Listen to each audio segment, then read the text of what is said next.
The question still hangs in the quiet corners of academic halls and whispers through the algorithms of the internet. Was the Buddha even a real person? For a figure whose image sits peacefully in countless homes and gardens, whose teachings have shaped civilizations, it feels almost absurd to ask. But the historical record is frustratingly thin, like a mist over the plains of ancient India.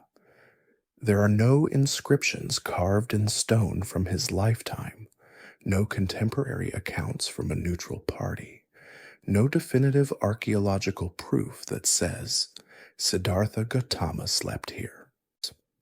The stories we have, the ones we will journey through together, were passed down orally for generations, written down hundreds of years after he lived. They are not biographies in our modern sense, but hagiographies, stories designed to illustrate a perfect, enlightened being. And so, the scholar's mystery becomes our starting point. We are searching for a man inside a legend, a historical needle in a haystack of sublime myth. And that search, that gentle sifting of what might have been, is a perfect, quiet activity for the end of the day. I'm glad you're here, wishing you peace, rest, and maybe a little historical inspiration before sleep. Take a moment to like the video and subscribe, but only if you genuinely enjoy what I do here.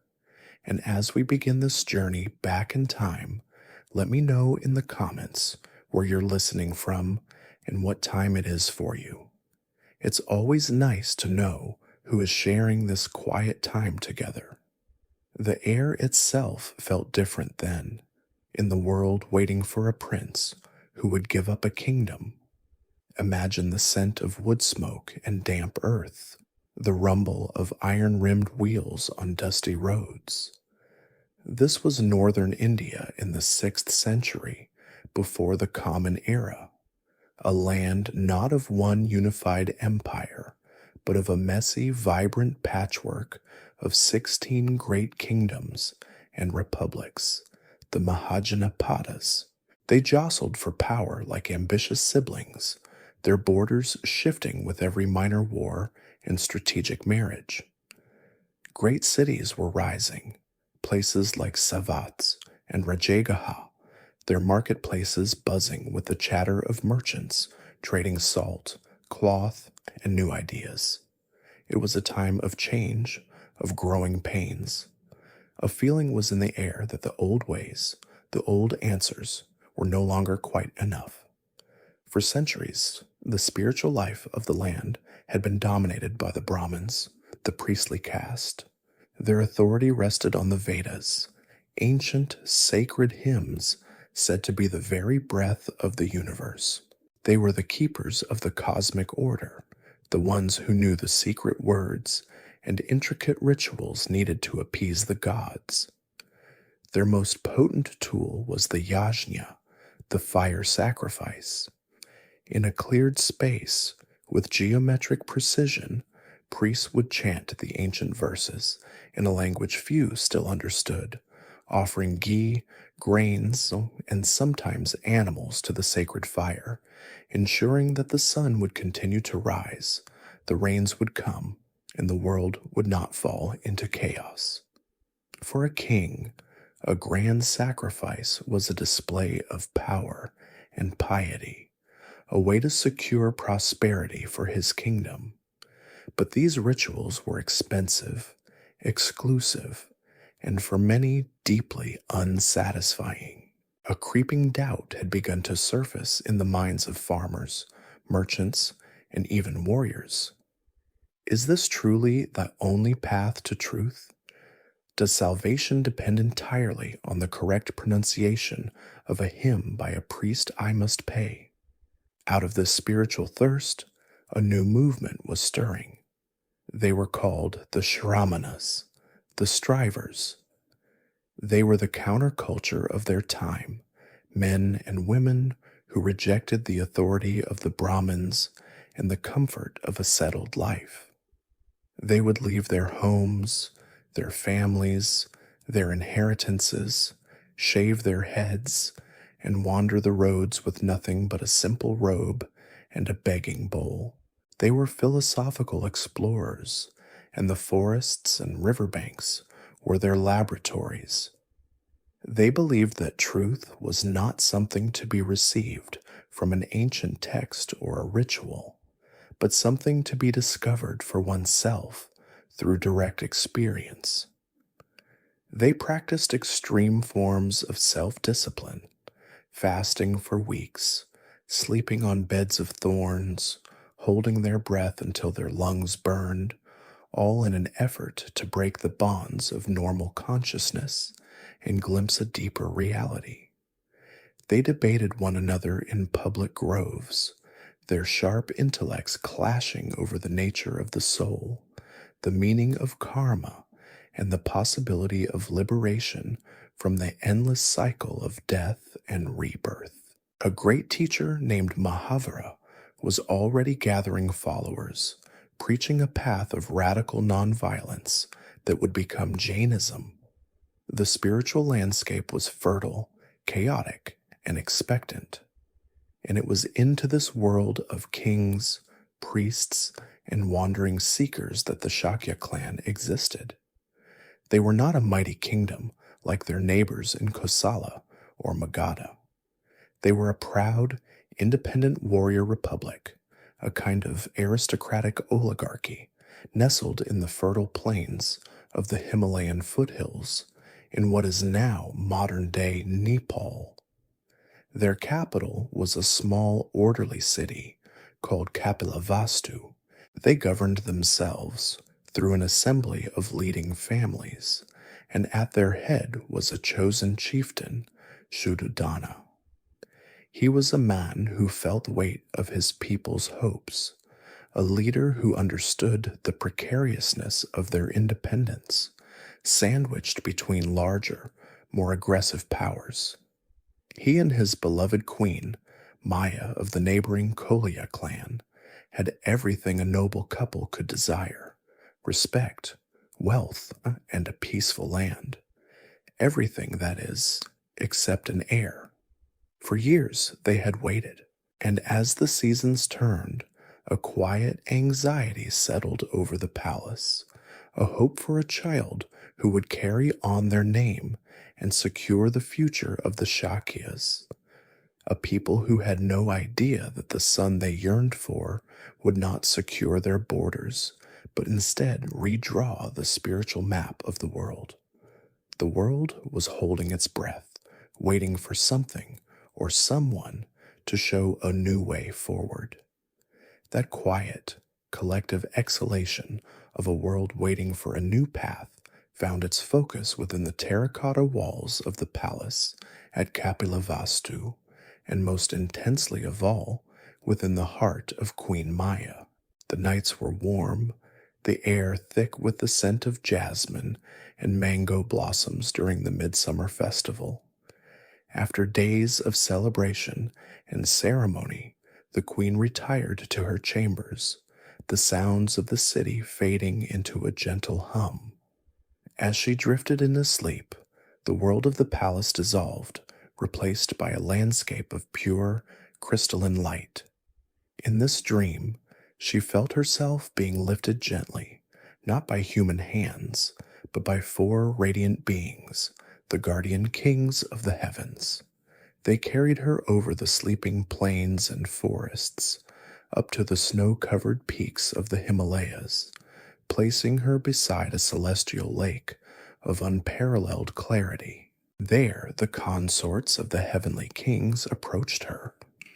With the grace of dancers, they bathed her in the cool, fragrant water of the lake and adorned her in divine garments, anointing her skin with perfumes that seemed to contain the essence of every flower.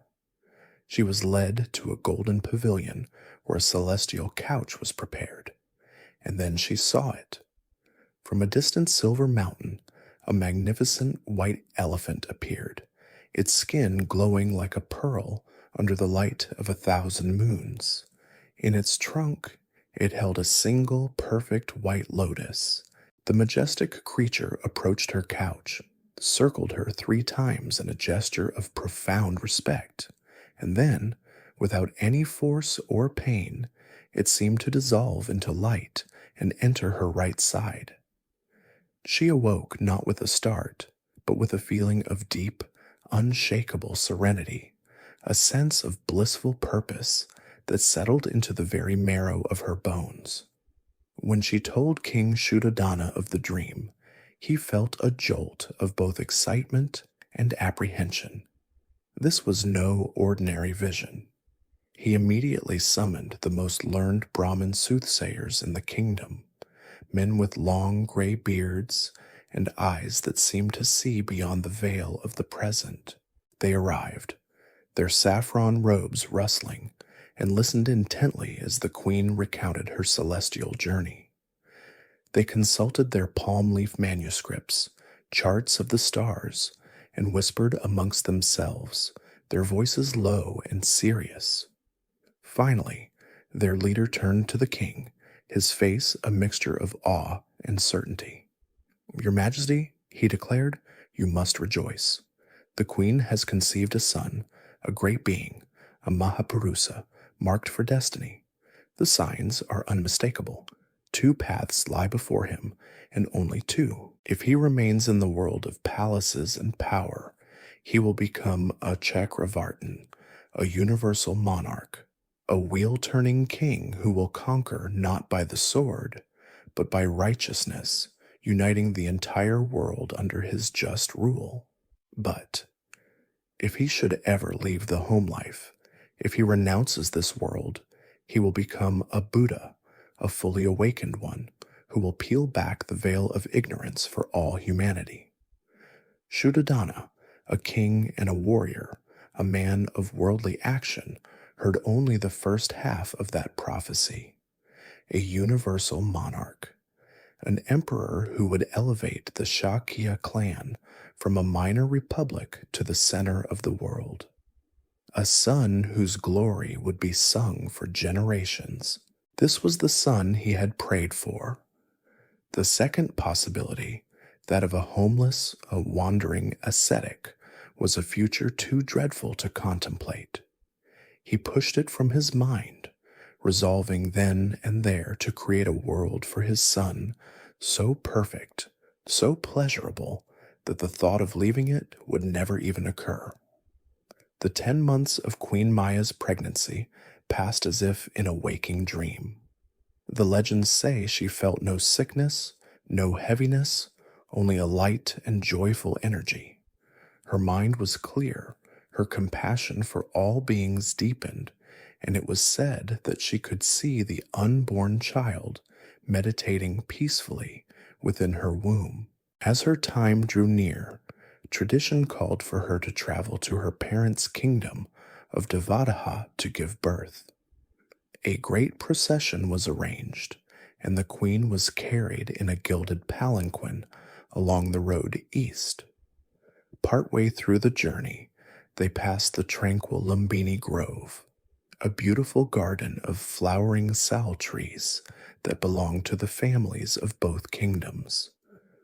Queen Maya felt an urge to stop and walk among the trees. As she strolled through the peaceful grove, she reached up with her right hand to hold the branch of a sal tree, and in that moment, looking up into the canopy of blossoms, she gave birth. The stories tell us the child emerged from her right side, as pure and stainless as he had entered, without any of the usual pain and travail of childbirth. This spot, Lumbini, is one of the few places in our story anchored by hard evidence. Centuries later, the great emperor Ashoka would erect a pillar there, its inscription reading, "Here the Buddha, sage of the Shakyas, was born," a stone testament to the reality of the man behind the myth. The newborn prince, it is said, immediately stood, took 7 steps, and with each step, a lotus flower bloomed in the dust. He raised one hand to the heavens and declared this to be his final birth. The joyful party returned to Kapilavastu, where the child was named Siddhartha, he who has achieved his aim. But the joy was tragically brief.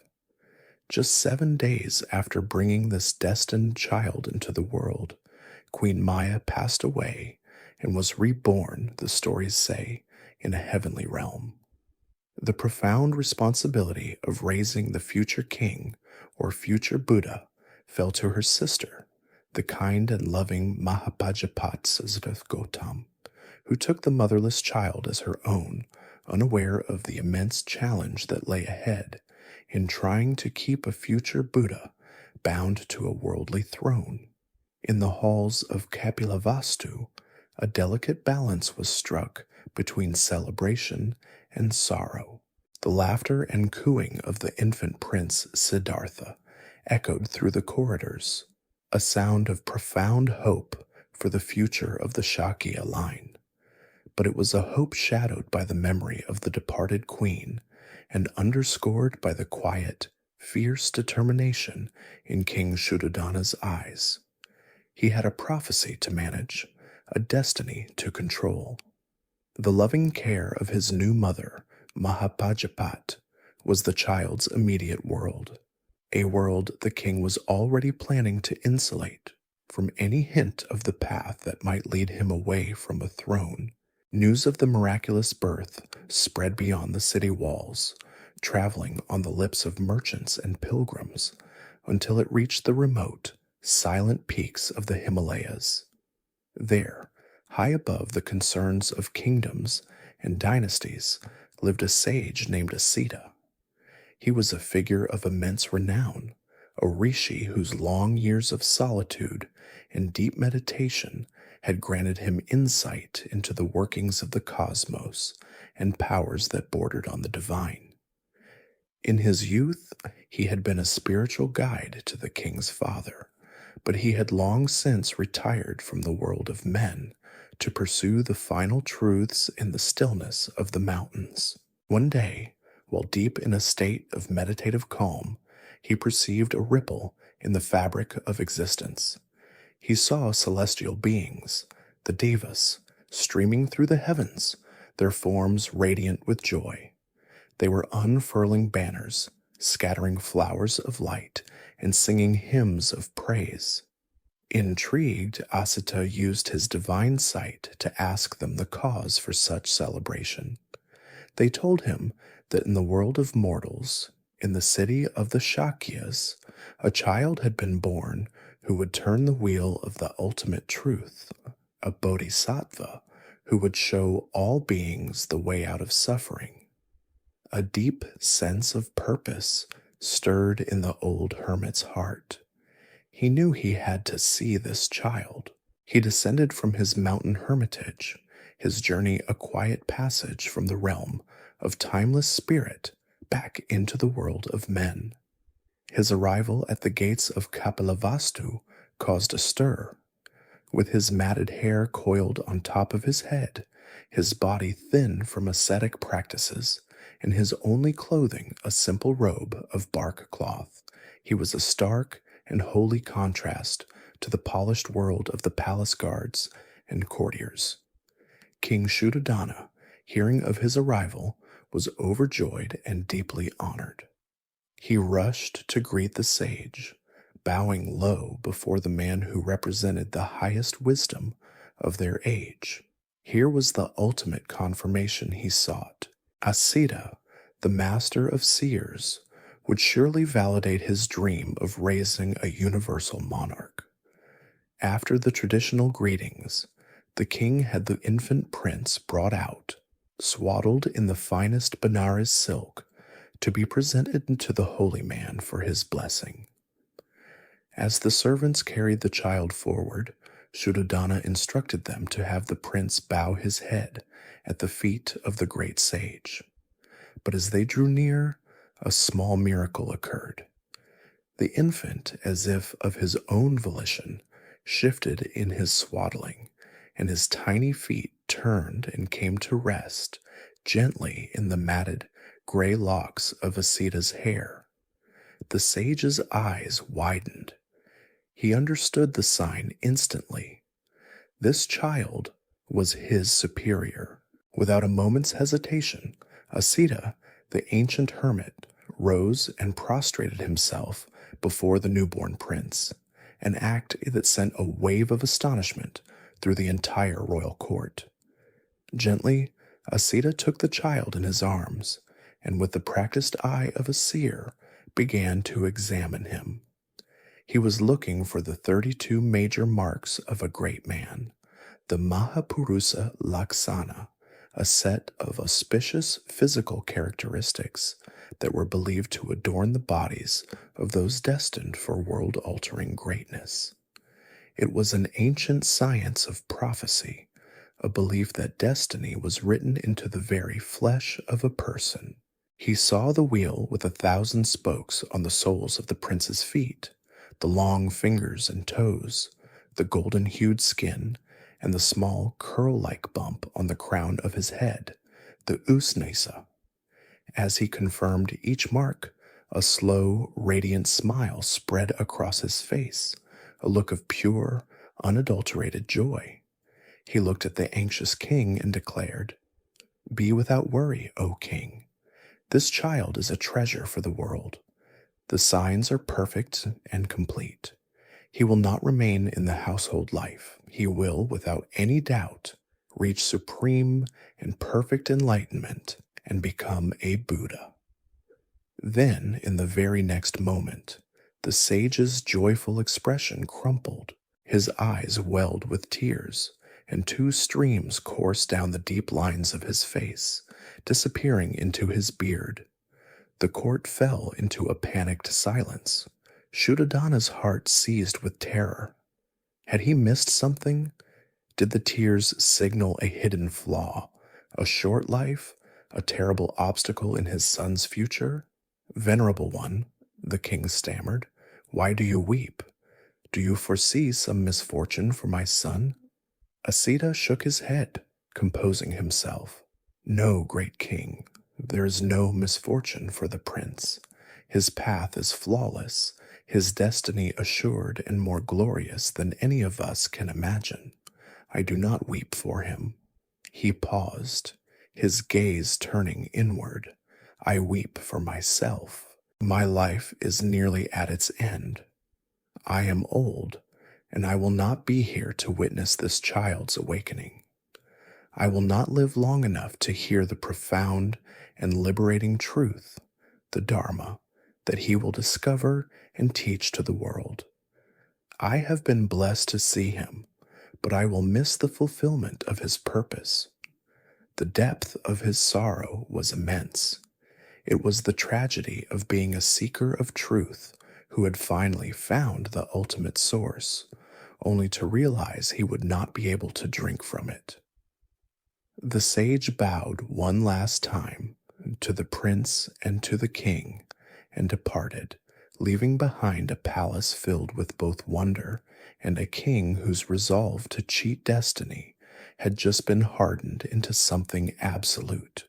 The echo of the sage Asita's weeping did not fade from King Shuddhodana's mind. It became the silent, driving rhythm of his life's great project. The prophecy was not a destiny to be accepted, but a challenge to be overcome. If his son's path could be swayed by the sight of suffering, then the king would simply build a world from which suffering had been surgically removed.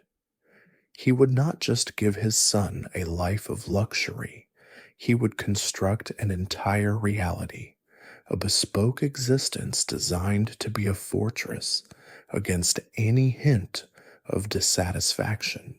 The plan was as audacious as it was absolute, a father's desperate attempt to write his son's story in the ink of worldly glory, to bind a soul destined for the heavens to a golden throne on earth. The first and most visible manifestation of this plan was the construction of 3 magnificent palaces, one for each of the subcontinent's distinct seasons. These were not mere residences. They were hermetically sealed environments of curated perfection. For the blistering heat of summer, there was a palace of cool, white marble, its floors polished to a mirror shine, its halls filled with the gentle music of fountains and the scent of jasmine floating on breezes that drifted through latticed screens. Pools of cool water were filled with blue and white lotus flowers, and Siddhartha would spend his days in open air pavilions, shaded by canopies of the finest, lightest silks. For the chill of winter, a second palace was built of dark, fragrant cedar wood. Thick, richly woven tapestries covered the walls, depicting scenes of heroic hunts and celestial celebrations, never of tragedy or loss.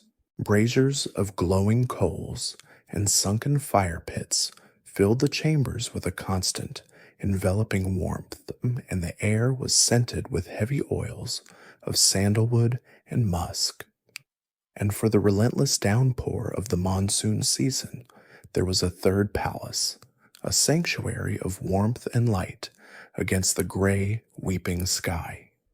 Here he was entertained by troops of dancers and musicians, their art a constant distraction from the drumming of the rain, a world of indoor gardens and covered arcades where the world outside could be forgotten. But the architecture was only the frame. The true artistry of the king's design was in the curation of life itself. A decree was issued, silent but ruthlessly enforced. Nothing that could suggest the imperfection of the world was permitted to enter the prince's sight. The servants chosen to attend him were all young, graceful, and in the perfect bloom of health. Should an attendant fall ill, they would be quietly sent away and replaced. Should one begin to show the first gray hairs at their temple or the faintest lines around their eyes, they would be reassigned to a part of the palace grounds the prince would never visit. The gardens were a masterpiece of this illusion. Armies of gardeners worked through the night to ensure that every flower Siddhartha saw was at its peak. The moment a petal began to wilt or a leaf turned yellow, it was plucked and replaced. The very concept of natural decay was edited out of his reality. In this gilded cage, Siddhartha grew. His childhood was a seamless dream of beauty and ease. He would awaken each morning not to an alarm, but to the gentle sound of a flute. His days were filled with pleasant distractions, games, music, the company of carefully selected young nobles. He was given everything a boy could desire and shielded from every frustration. Yet even in this perfect world, his nature began to show itself. He had a deeply compassionate and contemplative mind. Stories tell of a time he was taken to a royal plowing festival. While his father and the other nobles were absorbed in the ceremony, the young Siddhartha sat under a rose apple tree and watched the work in the fields. He saw the sweating brows of the men, the straining muscles of the oxen, and in the freshly turned earth he saw a worm that had been sliced in two by the plow and a bird that swooped down to eat it. In that small, but ordinary moment, the interconnectedness of struggle, life, and death revealed itself to him, and he was filled with a profound empathy that was entirely his own. He fell naturally into a state of deep meditation, a hint of the man he was destined to become, much to the surprise of his attendants. As he grew into a young man, the king ensured he received the finest education. He was trained in all the arts of a Kshatriya warrior prince. He mastered archery, his arrows always finding their mark. He was a graceful swordsman and a powerful wrestler, easily besting his peers. He studied literature, politics, and the philosophies of the land, or at least the carefully edited versions permitted to him. The king gave him every intellectual tool, sharpening his mind into a razor-fine instrument, never realizing that such a mind would inevitably begin to cut through the beautiful illusion he had so carefully constructed. Historians, of course, question how literal this absolute isolation could have been. It's more likely a powerful, symbolic exaggeration, a parable for the way all privileged lives are insulated from the harsher realities of the world. But for Siddhartha, the experience was his only truth. He lived in a world that was like a flawless painting, and he had no reason to believe that the canvas ever ended or that the paint could ever fade, crack, or peel. He was kind, intelligent, and deeply loved, a perfect prince in a perfect prison, and a quiet, unnameable curiosity about the world beyond the palace walls was just beginning to awaken within him. That quiet, unnameable curiosity awakening within the prince did not go unnoticed by his father. King Shuddhodana saw it in the way his son would sometimes fall silent in the middle of a musical performance, his gaze lost on some distant point beyond the garden walls. He saw it in the probing philosophical nature of Siddhartha's questions, which were becoming harder for his tutors to answer with simple, curated truths. The king knew that the distractions of youth, however pleasant, would not be enough to occupy a mind as sharp and deep as his son's. A stronger anchor was needed, a bond more profound than any pleasure, to permanently fasten him to the worldly life. And so, as Siddhartha reached the age of 16, the king and his ministers decided it was time for the prince to marry. A wife, and soon a child, would surely be the final golden links in the chain binding him to the throne.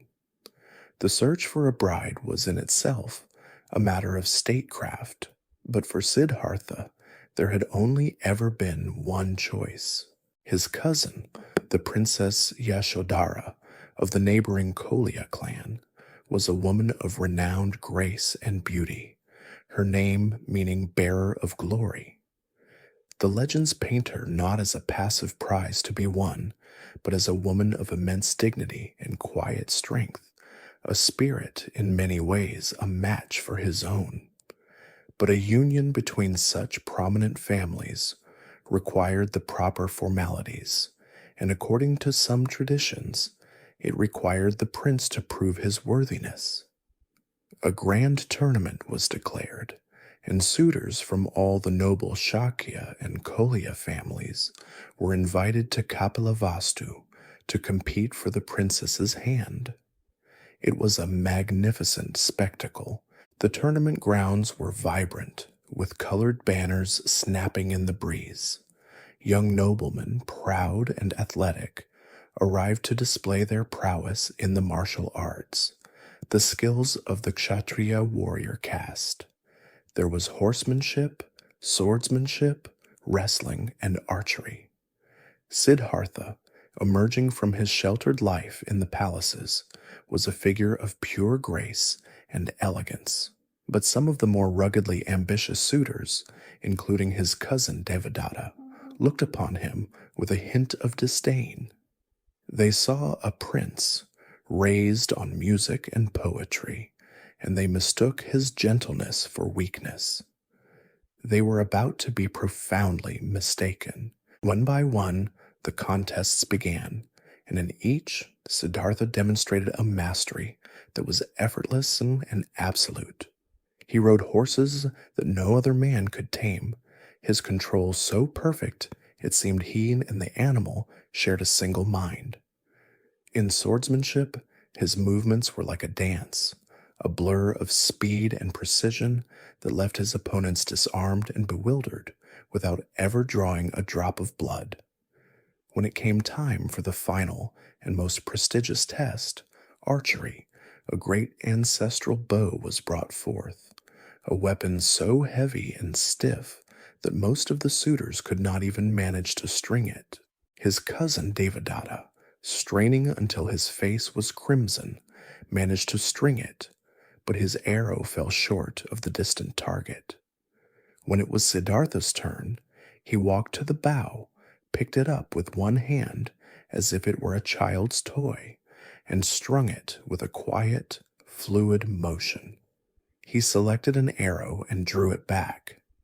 The legends say he fired the arrow with such immense power that it flew through the bronze drum target at the far end of the field, passed through several trees beyond it, and buried itself in the earth, causing a spring of fresh water to bubble up from the ground. The contest was over. The crowd and the king were left in breathless awe. The wedding that followed was the most magnificent event the kingdom had ever witnessed. It was the culmination of all of King Shuddhodana's efforts, a celebration of life, love, and worldly happiness. Yashodhara and Siddhartha were married amidst days of feasting, music, and celebration. They were a perfect couple, both in the prime of their youth and beauty, and they moved into the pleasure palaces their father had built for them. The king could finally breathe a sigh of relief. He had done it. He had given his son a wife to love, a life of unparalleled comfort, and the promise of a family to raise. The prophecy of the weeping sage Asita felt like a distant, faded memory. For years the couple lived in this state of idyllic bliss. Theirs was not a mere political arrangement. A genuine and deep affection grew between them. Siddhartha loved his wife, and in her company he found a new and profound kind of happiness. They spent their days in the beautiful gardens, listening to music, engaging in witty conversation, and enjoying the endless procession of gentle pleasures that defined their existence. From the outside, it was a life without a single flaw. Siddhartha had achieved the pinnacle of human happiness, health, wealth, status, and a loving partner. And yet, for a mind like his, even the most perfect happiness can begin to feel like a beautiful room with no windows. The love he felt for Yashodhara was real and true, but it was a truth of the heart, not the ultimate truth of existence he didn't yet know he was seeking. The gilded cage was now exquisitely furnished with love, but a cage it remained, and the prince was slowly, unconsciously, beginning to look for the door. The love for his wife was a beautiful sunlit room, but the walls were solid, and Siddhartha was beginning to feel an overwhelming need to know if there was a world outside. This gentle, persistent curiosity, once a vague and nameless feeling, now coalesced into a clear and simple desire. He wanted to see Kapilavastu. He wanted to see the lives of the people he was one day meant to rule. It was a request so reasonable, so princely, that he could not imagine it being denied. He went to his father, his demeanor calm and respectful, and asked to be allowed to tour the city in his chariot. For King Shuddhodana, it was the moment he had dreaded for 29 years. The prophecy of Asita, which he had successfully suppressed with a wall of pleasure and perfection, now came roaring back into his mind. To refuse his son's request would be to admit the truth of his confinement, to reveal the cage for what it was. He was trapped. With a heavy heart and a mind racing to control the uncontrollable, he agreed. "Of course, my son," he said, forcing a smile, "but allow me a few days to prepare the city so that your subjects may greet you with the honor you deserve." What followed was not a preparation, but a frantic act of stage management. The king dispatched his swiftest messengers and strongest overseers into the city with a set of absolute commands. The entire route the prince's chariot would take was to be swept, scrubbed, and decorated as if for a great festival. Banners were to be hung, and flower petals were to be strewn upon the streets. And a decree, delivered with the full weight of royal authority, was proclaimed: when the prince passes, no person who is elderly, sick, or in any way infirm is to be seen. All who were not in the bloom of perfect health and youth were to remain hidden behind closed doors. The city was to be a perfect reflection of the palace, a beautiful, vibrant, and utterly dishonest performance. And so, with his loyal charioteer Channa holding the reins, Siddhartha set out. At first, the illusion held. He saw streets lined with smiling, handsome people, all cheering for their radiant prince. It was pleasing, but it felt familiar, an echo of the curated perfection he had always known. And then, as they turned a corner, fate, or as some legends say, a celestial being in disguise, intervened. Standing by the side of the road was a figure unlike any Siddhartha had ever seen. The man's back was bent into a curve, his face a web of deep wrinkles. He leaned heavily on a wooden staff, his hand trembling with a constant palsied motion. His hair was a wisp of white, and as he coughed he exposed toothless gums. Siddhartha felt a jolt of profound confusion, not of fear, but of sheer, uncomprehending curiosity. He ordered Channa to stop the chariot. "Channa, what is that creature?" he asked, his voice low.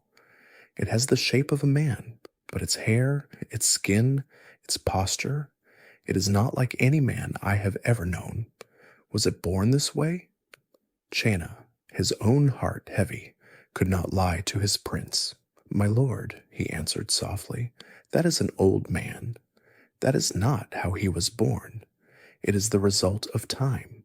It is what happens to all living beings who do not die young, else your own body, the body of the princess Yashodhara, the bodies of everyone you see, they are all traveling toward this same state." The words struck Siddhartha with the force of a physical blow. Old age. The concept entered his mind not as an idea, but as a visceral certainty. The smooth, perfect skin of his wife would one day wrinkle.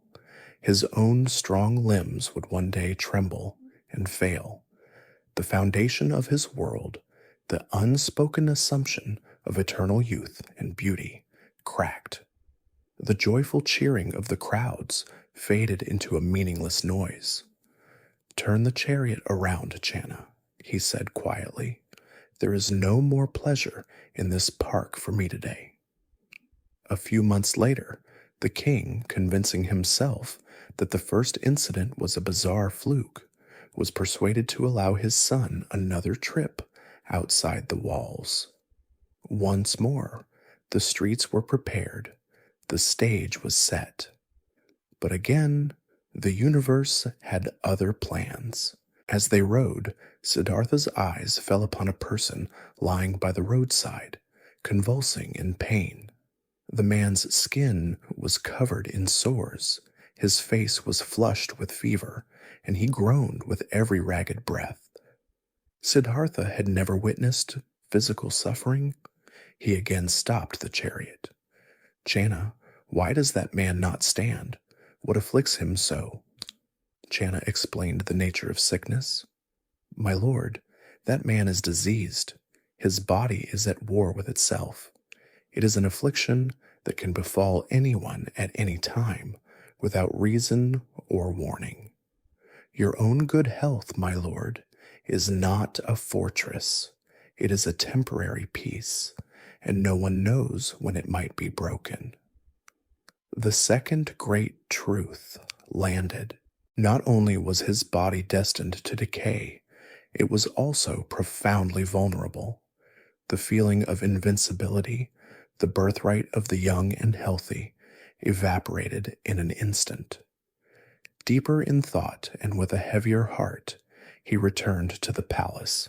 The king, now desperate, sanctioned a third journey.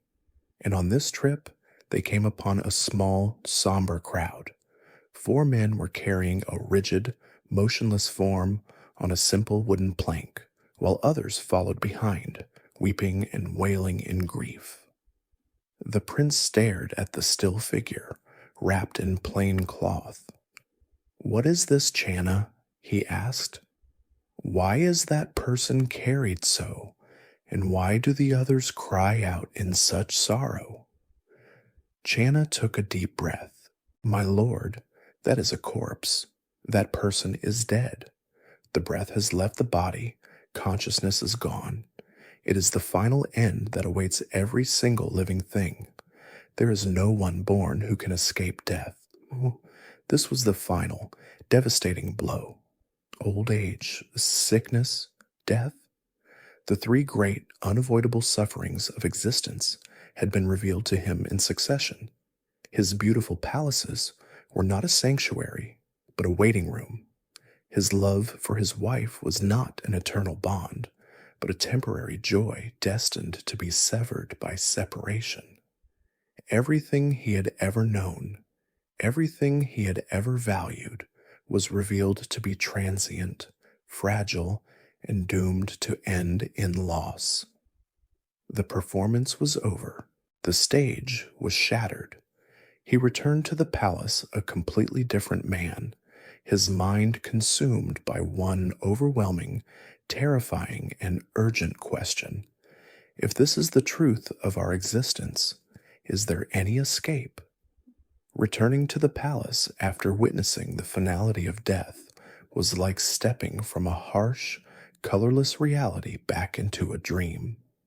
But the dream was no longer comforting. It was a mockery. The melodious music played by the court musicians now sounded like a hollow dirge, a desperate attempt to ignore the silence that would inevitably follow. The graceful movements of the dancers seemed like a frantic, fleeting defiance of the stiffness that awaited them in death. Siddhartha looked at the young, beautiful faces around him, even the face of his beloved Yashodhara, and for the first time he saw through the present moment to the inevitable future written there. The wrinkled skin, the failing body, the final still peace. A deep, aching compassion filled him, a sorrow so vast it was not just for himself, but for every living thing trapped in this beautiful, heartbreaking, and temporary world. The question burned in his mind, a constant low fever. If this is the truth, if this cycle of decay, sickness, and death is the inescapable fate of all, then what is the point of any of it? Is there an escape? King Shuddhodana, seeing the light go out of his son's eyes, became frantic. He redoubled his efforts, surrounding the prince with the most exquisite dancers, the most brilliant musicians, the most tempting luxuries the kingdom could provide. But it was like trying to sweeten the ocean by adding a spoonful of honey. The pleasures only amplified Siddhartha's despair, making the underlying suffering of existence seem all the more tragic in contrast. He knew he could not find the answer he was looking for within these perfumed walls. He had to go out one more time, not in search of distraction, but in a desperate, final search for hope. On this 4th journey, as his chariot rolled through the now familiar streets, he saw another figure. This man was different. He was walking with a calm, deliberate pace, his head was shaved, and he wore a simple patched robe the color of the earth.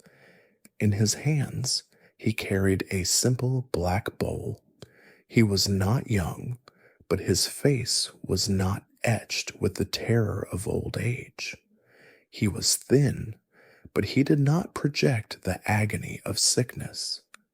He was alone, but he did not seem lonely.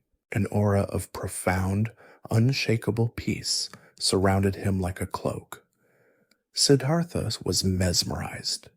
Here was a man who lived in the same world of suffering as everyone else, yet he seemed to have found a kind of freedom from it. "Stop the chariot, Channa," Siddhartha commanded. "Who is that man?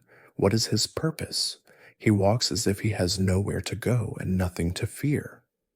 Channa replied, "My lord, that is a Chiramana, a wandering ascetic. He is a renunciant. He has left behind his home, his family, and all his possessions to dedicate his life entirely to one thing, seeking the truth and finding a way to the end of suffering." The words struck Siddhartha like a bolt of lightning. A way to the end of suffering. The first 3 sights had shown him the universal sickness. This 4th sight showed him the possibility of a cure. It was a path, a choice. He could continue to be a passive victim of this cycle, or he could become an active seeker of the solution. For the first time since his illusions were shattered, Siddhartha felt a surge not of despair, but of exhilarating hope. A quiet, unshakable resolve began to form in his heart.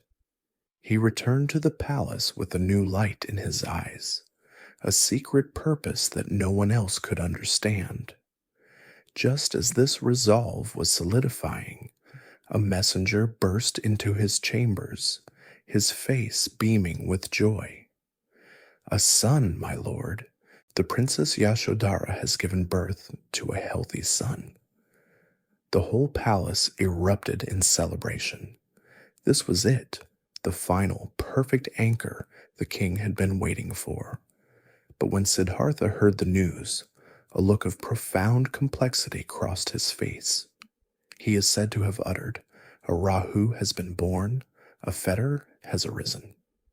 He saw the child not just as a son, but as the most powerful, most beautiful bond tying him to the life he now knew he had to leave. The boy was named Rahula, the fetter. That night, the decision was made. The celebrations for his son's birth raged throughout the palace, but Siddhartha moved like a ghost through his own life. The love for his wife and newborn child tore at his heart. It was the ultimate test. To stay would be to embrace the deepest human joy he had ever known. But he understood with a terrible clarity that staying would not save them from old age, sickness, and death. He could comfort them, but he could not cure them. The only truly compassionate act, the greatest act of love he could offer, was to find the cure for them and for all beings. After the palace had fallen into a deep, exhausted sleep, he rose. He walked silently to the threshold of his wife's chambers. The oil lamps cast a soft glow on Yashodhara, sleeping peacefully, her arm protectively around their infant son. The desire to go in, to hold his child one last time, to kiss his wife goodbye, was almost overwhelming. But he knew that if he did, their tears would break his will. He stood in the doorway and said his farewell with his heart, a silent promise that he was doing this for them, and then he turned away from the greatest happiness he had ever known. He found Channa, woke him, and told him to saddle his favorite white horse, Kanthaka. At the edge of the city, they rode out into the darkness, leaving the gilded cage, the sleeping family, and the title of prince behind forever, heading toward the Anoma River and the unknown dawn of a new life. The first light of dawn was breaking over the Anoma River, painting the eastern sky in soft shades of gray and rose. This river was a boundary, not just between kingdoms, but between one life and another. On the far side lay the world of Prince Siddhartha, a world of palaces, of duty, of a loving wife and a newborn son. On this side lay the unknown, the path of the homeless wanderer, the ascetic Gautama. There could be no turning back. With a quiet, steady resolve, he took the first steps in his new life. He drew the long, sharp sword that had been a symbol of his princely rank, and in a single fluid motion grasped his long, dark hair and cut it off, letting the perfumed locks fall to the ground. He then removed his fine, jewel-encrusted Benares silk robes, the final vestiges of his royal identity, folding them neatly. At that moment, as if from nowhere, a hunter appeared, dressed in simple, durable, saffron-colored robes. The exchange was made without a word, a prince's ransom in finery for the humble uniform of a seeker. He then turned to his two loyal companions, the man and the horse who had carried him out of his old life. He handed the bundle of his hair and his princely jewels to a weeping Chana. "Take these back to the palace," he instructed, his voice gentle but firm. "Tell my father, my stepmother, and my wife not to grieve for me. I have not left out of anger or for selfish pleasure. I have embarked on this path to find an end to old age, sickness, and death, for their sake and for the sake of all beings. When I have found it, I will return." The noble horse, Kanthaka, seemed to understand, nuzzling his master one last time, great tears welling in his eyes. Channa bowed low, unable to speak through his sorrow, and began the long, lonely journey back to a city that would awaken to find its prince gone forever. Now truly alone, with nothing but a simple robe and a bowl for begging, Gautama began his search. He was a prince no longer. He was a student, and the entire world was his classroom. He walked south towards the kingdom of Magadha, a region known as a hub for spiritual seekers and philosophical debate. He heard whispers on the roads of a great teacher, a master of meditation named Alara Kalama, who had attracted hundreds of disciples. Gautama sought him out, arriving at his forest hermitage, not as a prince demanding tutelage, but as a humble student, quietly taking his place at the back of the assembly. Alara Kalama was a master of a specific system of meditation designed to lead the mind into states of profound tranquility and absorption. His ultimate goal was a state known as the sphere of nothingness, a deep trance where all sensory input ceases and the mind rests in a peaceful, silent void. Gautama listened intently to the teachings, and with the same discipline and intelligence that had allowed him to master archery, he now applied himself to the inner world.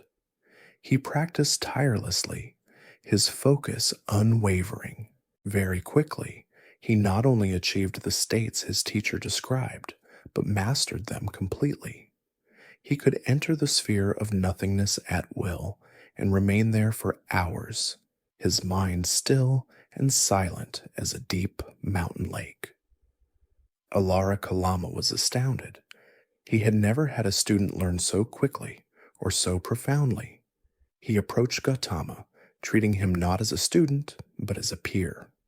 "You are a marvel," the old master said. "What I know, you know. What I have realized, you have realized. There is no difference between us now. Stay with me, and together we will lead this community." It was an incredible honor, a testament to his achievement. Yet Gautama felt a deep and persistent dissatisfaction. He had experienced this profound peace, this nothingness, but he recognized it for what it was, a temporary state. It was a beautiful vacation from the world, but it was not a permanent solution to its problems. He reflected that upon emerging from the meditation, he was still the same man, still subject to the laws of decay and death. The roots of suffering, craving, aversion, and ignorance had not been destroyed, they had merely been dormant. He respectfully bowed to his teacher. "Venerable sir," he said, "I am deeply grateful for your teaching, but this path does not lead to the final goal. It does not lead to complete disenchantment, to cessation, to nibbana. It leads only to a temporary peaceful state. I must continue my search." And so he left. His quest then led him to another, even more renowned master named Uddaka Ramaputta. This teacher's specialty was an even more subtle and rarefied state of mind, a level of meditative absorption called the sphere of neither perception nor non-perception. It was a state so refined that it was said to be the very highest possible achievement within the cycle of existence, a state teetering on the edge of consciousness itself. Once again, Gautama applied himself with total dedication, and with astonishing speed, he mastered this supreme state as well. His teacher was so impressed that he, too, offered Gautama full leadership of his entire school of followers. But again, the same clear-eyed wisdom arose in Gautama.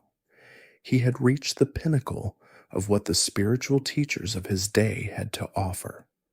He had climbed the highest mountains of meditative concentration, and from their peaks he saw that they were still part of the same landscape of suffering. This state, as sublime as it was still a product of mind, a conditioned phenomenon. It was created through effort, and anything created is impermanent. It was not the unconditioned, the deathless, the ultimate freedom he sought. With gratitude and respect, he also declined the second offer. He had exhausted the wisdom of others. He now understood that no teacher, no matter how great, could give him the final answer. If it was to be found at all, he would have to find it on his own. Having mastered and then looked beyond the most profound teachings of his time, the ascetic Gautama was now adrift on an open sea of spiritual inquiry without a map or a guide. He had followed the paths laid out by others to their very end and found them wanting. The great systems of meditative absorption, he realized, were like holding one's breath underwater. They offered a temporary reprieve from the noise of the world, but eventually one had to surface, and the world would still be waiting. A new and daunting thought settled upon him. The path to the end of suffering had not yet been discovered. He would have to blaze the trail himself. He considered the problem with the clear, analytical mind of a prince trained in strategy. He had lived a life of extreme sensual pleasure in the palace and found it did not lead to lasting happiness. He had explored the highest echelons of the mind through meditation and found them to be temporary states. What was left to try? All around him, in the forests and caves of India, the most respected spiritual athletes were practicing another path, the path of extreme asceticism, of tapas. The logic was simple and severe. The body, with its endless needs and desires, is the root of attachment. If one could conquer the body through sheer force of will, severing the mind from its physical demands, then perhaps the mind could be liberated. It was a war against the self, and Gautama decided to wage it with absolute commitment. He wandered until he found a place that felt right for this great struggle, a pleasant grove near the village of Uruvela, beside the clear-flowing Naranjara River. It was here that he was found by 5 other ascetics, men who had also dedicated their lives to the path of self-mortification. Their leader, Kondanya, was one of the very same Brahmin priests who decades earlier had examined the infant Siddhartha and predicted he would become a Buddha. They recognized the determination in Gautama's eyes and sensed his extraordinary nature. They decided to attend to him, believing that when he finally achieved enlightenment through these punishing practices, he would share the secret with them. And so, for 6 long years, Gautama subjected his body to a series of trials that pushed the limits of human endurance. He decided to conquer the most fundamental process of life, the breath. He would practice the breathless meditation, inhaling and then holding the air in his lungs until the pressure built to an excruciating degree. He described the feeling as a sharp blade piercing his skull or a leather strap being tightened around his head. Roaring sounds would fill his ears, and still he would not yield, his willpower an iron fortress against the body's frantic signals to survive. From the breath he moved to food. He began to systematically reduce his intake to train his body to let go of its need for sustenance. He went from a full meal to half, then to a few scraps, then to living on just a few drops of bean soup a day. Finally, he reached a point where he was sustaining himself on a single grain of rice or 1 jujube fruit per day. His body, starved of fuel, began to consume itself. The beautiful, athletic prince wasted away into a skeletal figure. The scriptures record his own description of his condition with haunting clarity. His limbs became like withered reeds. His ribs stuck out like the rafters of a decaying shed. His spine, visible through the thin skin of his stomach, looked like a string of beads. His eyes sank so deep into their sockets they resembled glimmering stones at the bottom of a dark well. When he tried to touch the skin of his belly, he could take hold of his own spinal column. He did not just deny the body nourishment, he denied it comfort. He slept on a bed of thorns and sharp stones. He would go to the charnel grounds, the open-air cremation sites, and sleep among the decaying corpses and scattered bones to confront the reality of death head-on. He let dust and grime cake his body until his skin was like bark. His 5 companions watched in awe. They had never seen such resolve, such terrifying self-discipline. Surely, they thought, this man is on the verge of a breakthrough. But inside, Gautama knew he was no closer to the answer. His mind was powerful, his will was unbreakable, but the ultimate insight into the nature of suffering remained elusive. In fact, the constant pain and weakness were beginning to cloud his mind, making clear thought impossible. One day, after bathing in the river, his strength completely gave out. He collapsed on the bank, little more than a living skeleton, on the very brink of death. As he lay there, helpless, a memory from his distant past floated into his consciousness. He remembered himself as a young boy at the plowing festival, sitting under the cool shade of a rose apple tree. While everyone else was caught up in the ceremony, he had effortlessly entered a state of deep, blissful meditation. It wasn't painful or forced. It was joyful, peaceful, and lucid. A revolutionary thought dawned on him. Why was he so afraid of that kind of pleasure? A pleasure born not of sensual craving, but of a calm and concentrated mind. He had been trying to torture his mind into submission. But what if the path was not through punishment, but through nourishment? He realized that a mind weakened by a starved body could never achieve the strength and clarity needed to see the ultimate truth. The war against the body was a foolish war. The body was not the enemy, it was the vehicle.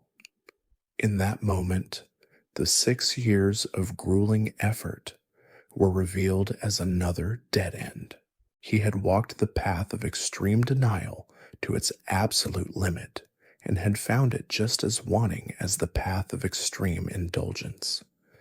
His 5 companions watched as he made the decision to accept a small offering of food to nurse his body back to health. To them, it was an unforgivable betrayal. They saw a man who had given up the fight, a quitter who was returning to a life of comfort. With looks of disgust and disappointment, they turned their backs on him and left, seeking other teachers. Gautama was now, for the first time, utterly and completely alone, abandoned by all, but on the precipice of his most important discovery. Having mastered and then looked beyond the most profound teachings of his time, the ascetic Gautama was now adrift on an open sea of spiritual inquiry without a map or a guide. He had followed the paths laid out by others to their very end and found them wanting. The great systems of meditative absorption, he realized, were like holding one's breath underwater. They offered a temporary reprieve from the noise of the world, but eventually one had to surface, and the world would still be waiting. A new and dawning thought settled upon him. The path to the end of suffering had not yet been discovered. He would have to blaze the trail himself. He considered the problem with the clear, analytical mind of a prince, trained in strategy. He had lived a life of extreme, sensual pleasure in the palace and found it did not lead to lasting happiness. He had explored the highest echelons of the mind through meditation and found them to be temporary states. What was left to try? All around him, in the forests and caves of India, the most respected spiritual athletes were practicing another path, the path of extreme asceticism, of tapas. The logic was simple and severe. The body, with its endless needs and desires, is the root of attachment. If one could conquer the body through sheer force of will, severing the mind from its physical demands, then perhaps the mind could be liberated. It was a war against the self, and Gautama decided to wage it with absolute commitment. He wandered until he found a place that felt right for this great struggle, a pleasant grove near the village of Uruvela, beside the clear-flowing Naranjara River. It was here that he was found by 5 other ascetics, men who had also dedicated their lives to the path of self-mortification. Their leader, Kondanya, was one of the very same Brahmin priests who decades earlier had examined the infant Siddhartha and predicted he would become a Buddha. They recognized the determination in Gautama's eyes and sensed his extraordinary nature. They decided to attend to him, believing that when he finally achieved enlightenment through these punishing practices, he would share the secret with them.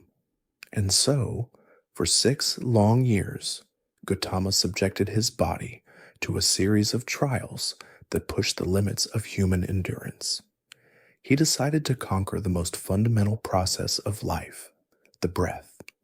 He would practice the breathless meditation, inhaling and then holding the air in his lungs until the pressure built to an excruciating degree.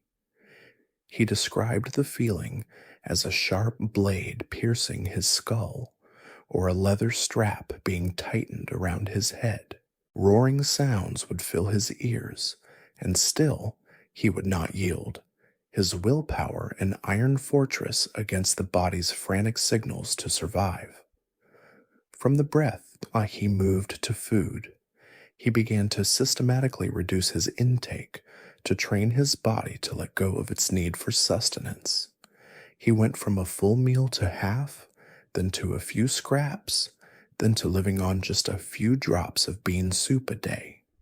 Finally, he reached a point where he was sustaining himself on a single grain of rice or one jujube fruit per day. His body, starved of fuel, began to consume itself. The beautiful, athletic prince wasted away into a skeletal figure. The scriptures record his own description of his condition with haunting clarity. His limbs became like withered reeds. His ribs stuck out like the rafters of a decaying shed. His spine, visible through the thin skin of his stomach, looked like a string of beads.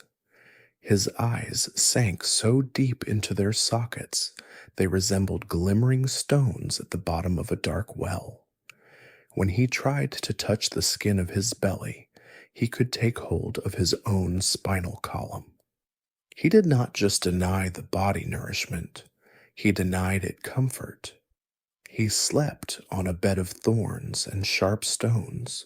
He would go to the charnel grounds, the open-air cremation sites, and sleep among the decaying corpses and scattered bones to confront the reality of death head-on. He let dust and grime cake his body until his skin was like bark. His 5 companions watched in awe. They had never seen such resolve, such terrifying self-discipline. Surely, they thought, this man is on the verge of a breakthrough. But inside, Gautama knew he was no closer to the answer. His mind was powerful, his will was unbreakable, but the ultimate insight into the nature of suffering remained elusive. In fact, the constant pain and weakness were beginning to cloud his mind, making clear thought impossible. One day, after bathing in the river, his strength completely gave out. He collapsed on the bank, little more than a living skeleton, on the very brink of death. As he lay there, helpless, a memory from his distant past floated into his consciousness. He remembered himself as a young boy at the plowing festival, sitting under the cool shade of a rose apple tree. While everyone else was caught up in the ceremony, he had effortlessly entered a state of deep, blissful meditation.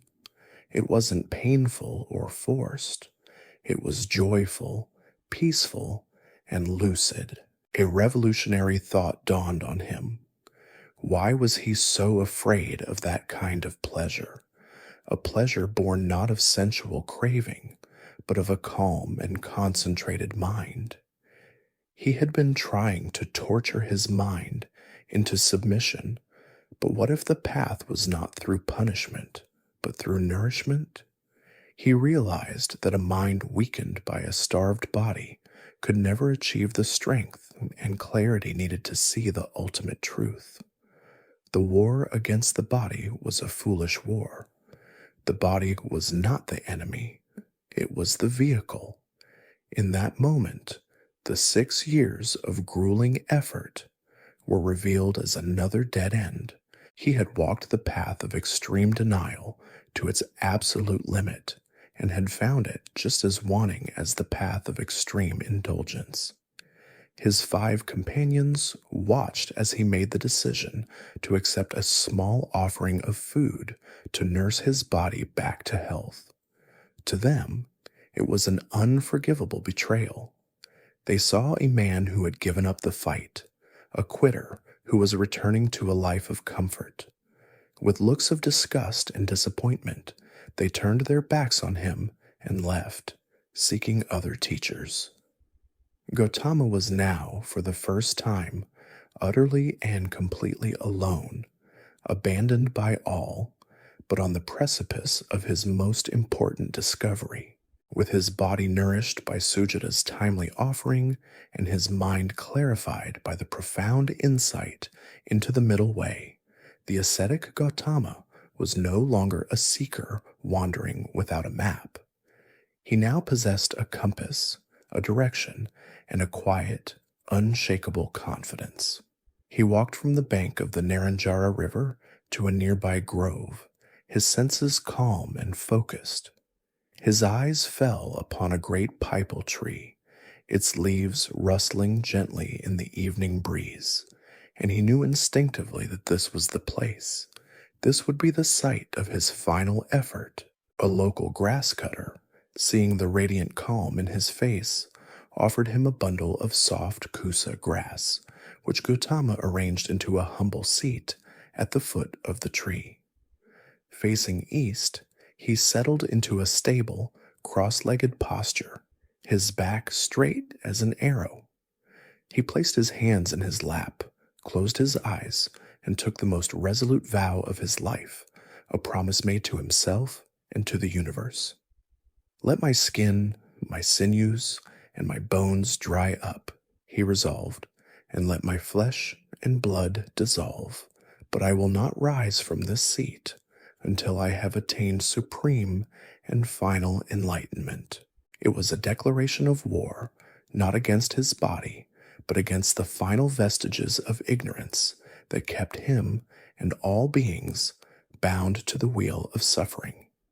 This silent, powerful vow did not go unnoticed. It sent a tremor through the unseen realms, reaching the domain of Mara, the being who is the embodiment of delusion, the lord of desire and death. Mara is not a devil in some distant hell. He is the personification of the very forces that create and sustain the world of suffering, our own passions, fears, and confusions. He is the master of the gilded cage.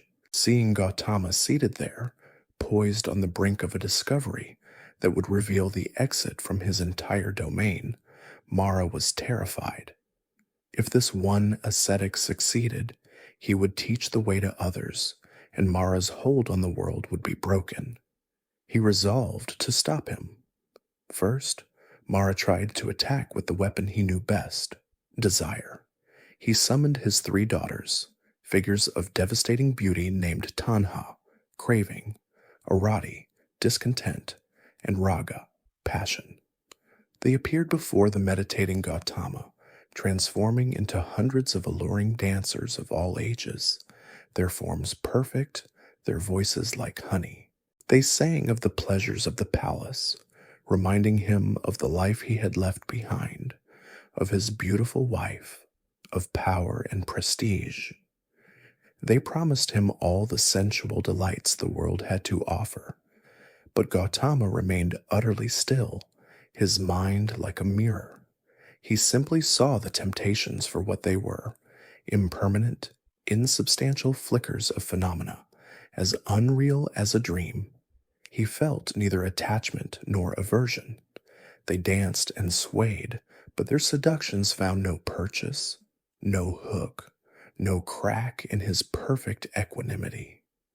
Defeated, they faded away like mist. Enraged by this failure, Mara changed his tactics from seduction to terror. If he could not pull Gautama from his seat with pleasure, he would drive him from it with fear. He summoned his demonic army, a horrific legion of nightmares given form. They swarmed around the lone figure under the tree, their forms twisted and monstrous, their shrieks tearing the fabric of the night. The sky turned black, the earth shook, and a torrential rain of fire and rock began to fall. The demons hurled every terrifying weapon imaginable, spinning razor-sharp discs, flaming spears, molten mountains. They flew through the air directly at Gautama, who sat unmoving, a small island of perfect peace in an ocean of raging chaos. And then a miracle occurred. As the deadly projectiles entered the aura of his immense loving kindness and compassion, they were transformed. The flaming mountains became bouquets of celestial flowers. The sharp weapons became a gentle rain of lotus petals. The terrifying roar of the demon horde was the only sound, and it too began to falter as they saw that their master's power was utterly useless here. Gautama's shield was not made of force, but of an absolute lack of fear and hatred. The violence directed at him, finding nothing to react against, was simply neutralized, transformed into its opposite. His army vanquished, Mara was left, sputtering in impotent rage. He tried one final argument, an attack on Gautama's very right to be there. "This seat of enlightenment is mine," Mara bellowed, his voice dripping with arrogance. "I am the lord of this world. My countless followers bear witness to my power with their deeds and offerings. But you have no one. Your companions have abandoned you. Who will bear witness for you?" And his few remaining demons roared in agreement. "We are his witnesses." Gautama was, in that moment, utterly alone. He slowly lifted his gaze to Mara. "Your witnesses," he said, his voice calm and clear, "are bound to your world of delusion. My witness is far older and more steadfast." Then he performed the simple, momentous gesture that would be immortalized in art for millennia. He lowered his right hand from his lap and gently touched the ground. "I call the great earth to be my witness," he proclaimed, his voice resonating with the authority of countless lifetimes of striving, of perfecting generosity, virtue, and patience. In that moment, the solid earth itself responded. The ground shook with a deep, resonant roar, and a voice like thunder rolled through the grove declaring, "I am his witness." This was the final blow. Mara, the Lord of Illusion, was defeated by the simple, undeniable truth of reality itself. He and the last of his phantom army vanished completely, like darkness at the first touch of dawn. The terrifying assault was over. The night grew profoundly still and quiet. All obstacles, both internal and external, had been cleared away. Gautama sat alone under the pipal tree, his mind now perfectly calm, clear, and poised for the great awakening that was to come. The deep silence that followed Mara's defeat was more profound than any quiet Gautama had ever known. The raging storm of his own mind, the final assault of his deepest fears and desires, had been weathered and had passed. What remained was a state of mental stillness so pure and stable it was like a perfectly polished mirror, ready to reflect the truth without the slightest distortion. As the night deepened, his mind, now unhindered and immaculately concentrated, naturally began to turn inward, not to fight, but simply to see. In the first watch of the night, from evening until midnight, a vast and ancient landscape opened up within him. He began to recollect his own past lives. It was not a vague memory or a feeling of déjà vu, but a direct and vivid seeing. He saw one lifetime, then another, then 100, then thousands, stretching back through countless ages. He saw himself as a king and as a pauper, as a merchant and a craftsman, in times of peace and in times of war. He saw himself born in heavenly realms as a god, enjoying eons of subtle pleasure, and in lower realms as an animal, driven by raw instinct and fear. He remembered his names in each life, the families he belonged to, the food he ate, the joys he experienced, and the precise manner of his death. As the procession of lifetimes unspooled, he saw with unshakable clarity the repetitive, pointless, and ultimately sorrowful nature of the cycle. He had been born and had died again and again, shedding more tears of loss and grief, he realized, than all the water in the great oceans. The illusion of a single, solid, permanent self was shattered forever, replaced by the direct knowledge of a beginningless stream of existence, fueled by ignorance. In the second watch of the night, from midnight until the late hours, his perception expanded beyond himself. This was the arising of the divine eye, the power to see the karmic journeys of all other beings. He watched as beings throughout the countless realms of the cosmos died in one life and were immediately reborn in another, their destination determined not by chance or by the will of a god, but by the quality of their own actions. He saw that those who performed wholesome deeds with their body, speech, and mind, acts of generosity, kindness, and honesty, were reborn in happy states, as humans with fortunate lives, or as deities in blissful heavens. And he saw that those who performed unwholesome deeds, acts of cruelty, greed, and hatred, were reborn in states of immense suffering, in hells of torment, or as hungry ghosts and animals. He saw the universal law of cause and effect, of karma, operating as impersonally and as infallibly as the law of gravity. Beings were not victims of a cruel fate. They were the architects of their own prisons and their own palaces. In the third and final watch of the night, as the darkness began to soften before the dawn, he pushed his inquiry to its ultimate depth. He had seen the what of his existence, the endless cycle of rebirth. He had seen the how, the law of karma that governed it. Now he needed to know the why. What was the fundamental engine driving this entire sorrowful machine? His mind, now sharpened to a razor's edge, penetrated the most profound truth of reality, the law of dependent origination. He saw with stunning clarity the 12 links in the chain of causation that hold all beings in bondage. He saw that at the very root of it all was ignorance, a fundamental misunderstanding of the nature of reality. This ignorance gives rise to craving, which gives rise to clinging, which leads to becoming, which in turn leads to the whole mass of suffering, birth, aging, sickness, and death. But more importantly, he also saw the chain in reverse. He saw that if ignorance could be completely uprooted, the entire chain would unravel. He had found the master link.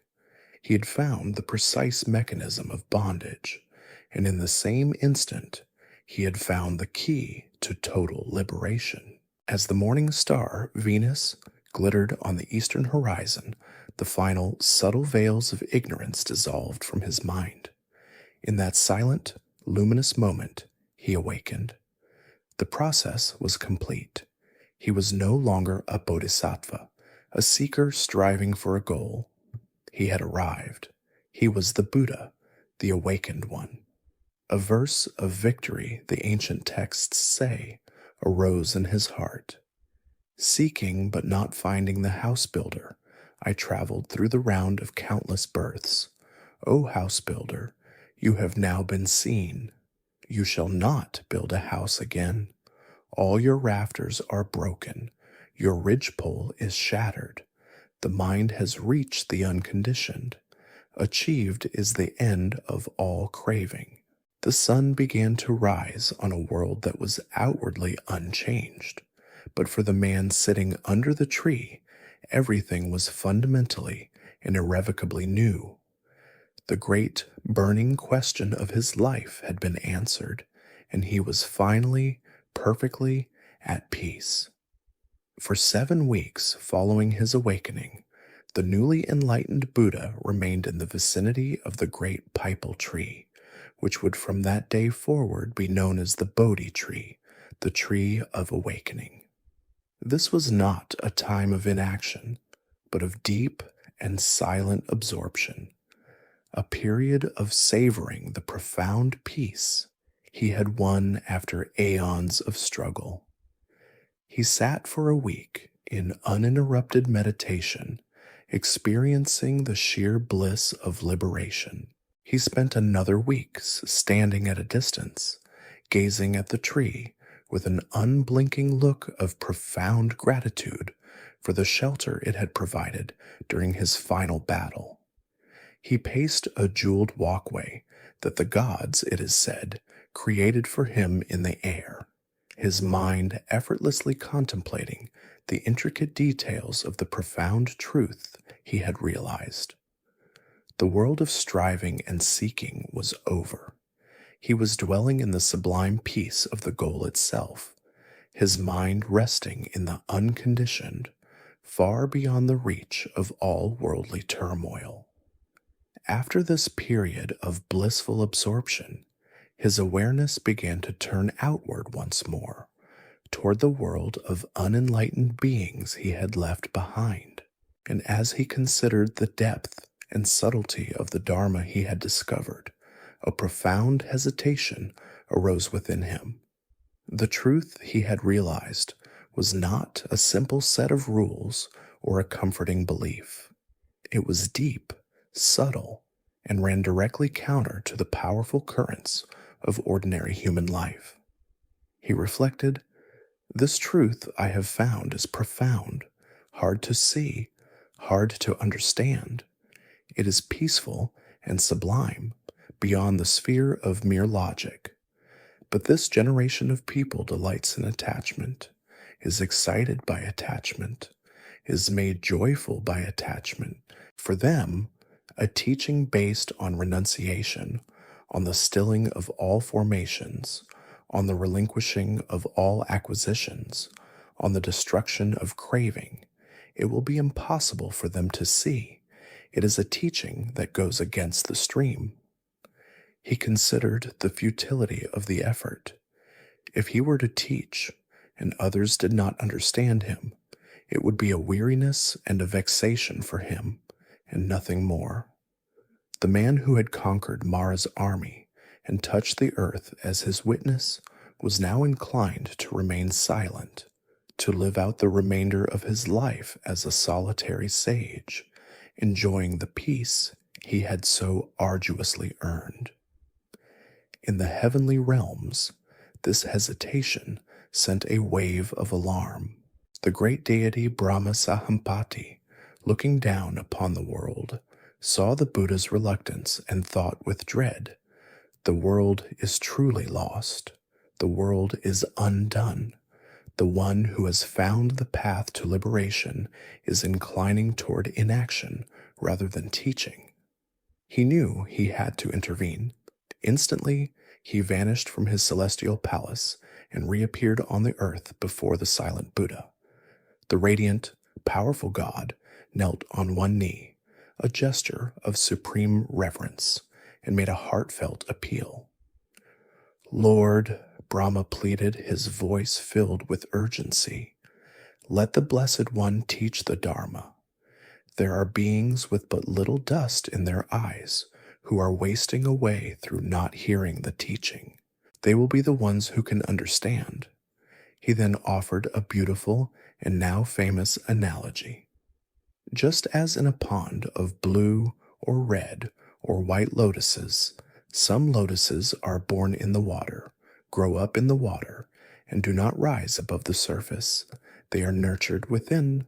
Some lotuses are born in the water, grow up in the water, and rest on the surface. But some lotuses are born in the water, grow up in the water, yet stand up and rise clear of the water, unstained by it. In the same way, Lord, when you survey the world with your Buddha eye, you will see beings with little dust in their eyes, and with much dust, with keen faculties, and with dull faculties. Please teach for their sake, out of compassion for them. This earnest plea, this personification of the universe's own compassionate hope, stirred the Buddha's heart. He turned his fully awakened consciousness, his Buddha eye, upon the world once more. This time he looked not with hesitation, but with the clear analytical compassion of an enlightened physician surveying his patients. And he saw that Brahma was right. He saw the full spectrum of humanity, the hopelessly lost, sunk deep in the mud of their defilements, those struggling at the surface, and those few who, like the lotuses, were poised to rise above the water, needing only the sun of the Dharma to bloom. His immense compassion, the same compassion that had set him on this path in the first place, now swelled and overpowered his reluctance. To remain silent, he now realized, would be to selfishly hoard the cure for the world's suffering. Open for them are the doors to the deathless, he declared, his voice resonating with a new purpose. Let those who have ears to hear, let them release their faith. The decision was made.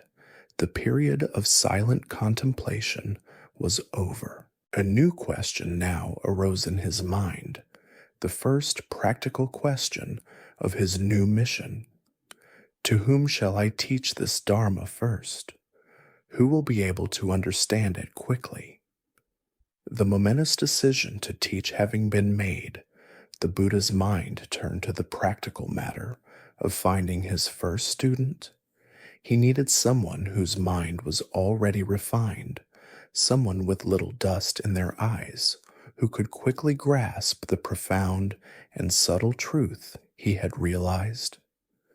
His first thoughts went to his former teachers, the great meditation masters, Alara Kalama and Udaka Ramaputta. With his enlightened perception, he looked out into the world to find them, only to discover that both had recently passed away. A sense of sorrowful loss arose in him. He knew that they would have understood his teaching almost instantly. His thoughts then turned to the 5 ascetics who had been his companions during his 6 years of extreme self-mortification. He recalled their earnestness and their dedication. Though they had left him, he knew they were serious seekers of the truth. He looked for them with his divine eye and saw them staying in the deer park at Isipatana, near the ancient and holy city of Benares. A gentle resolve formed within him. They were of great service to me, he thought.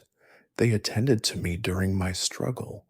It is fitting that I should teach the Dharma to them first. And so he began the long journey, walking the 150 miles from the banks of the Naranjara River to the deer park, no longer as a desperate seeker, but as a silent, self-possessed master of reality, his every step calm and measured. The 5 companions saw him approaching from a distance. They recognized his familiar form, but something was different. Believing him to be the quitter who had abandoned their harsh practices for a life of comfort, they huddled together and made a pact. Look, here comes the ascetic Gautama, the one who gave up the struggle. Let us show him no respect. No one will go to greet him, nor will we take his bowl or robe. We will simply prepare a seat, and he can sit if he wishes. But as the Buddha drew closer, a strange thing happened. The sheer power of his presence, the radiant and unshakable peace that emanated from him, began to dissolve their petty resolution. It was a presence so majestic and full of gentle authority that their pact simply evaporated.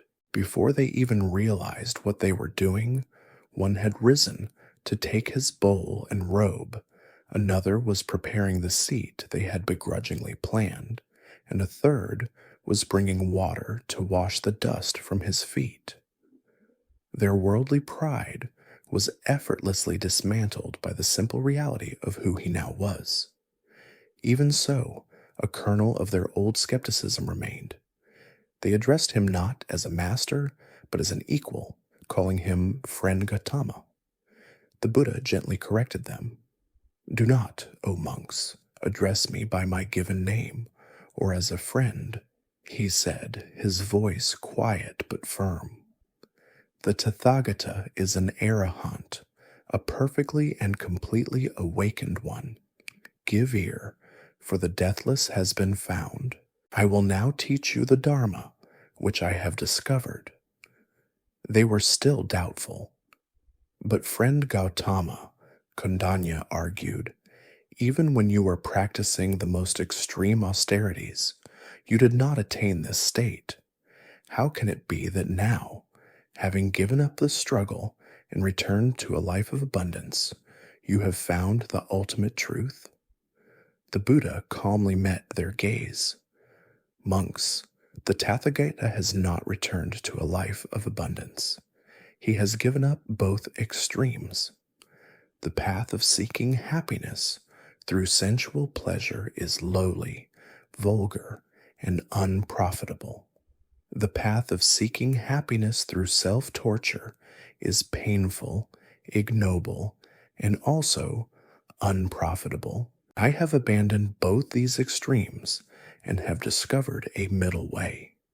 He spoke with such profound and self-evident certainty that their resistance finally crumbled. They saw that the man before them was not the Gautama they had known. A fundamental transformation had occurred. They fell silent, ready at last to listen. There, in the quiet of the deer park, as the evening shadows grew long, the Buddha delivered his first sermon, an event known as setting in motion the wheel of the Dharma. He began by explaining the two extremes they knew so well, and then he revealed the path that lay between them, the noble Eightfold Path, a holistic guide to a wise, ethical, and mindful life. Then he laid out the core of his discovery, the foundational teaching upon which all of his other insights would rest. The Four Noble Truths. First, he explained, is the truth of suffering. Birth is suffering, aging is suffering, sickness is suffering, and death is suffering. To be separated from what you love is suffering. To be joined with what you hate is suffering, and not getting what you want is suffering. Second, he continued, is the truth of the origin of suffering. The cause of all this dissatisfaction, he explained, is craving, the thirst for sensual pleasures, the thirst for existence, and the thirst for non-existence. Third is the truth of the cessation of suffering. He told them that it is possible for this craving to be completely abandoned, for suffering to come to a final and complete end.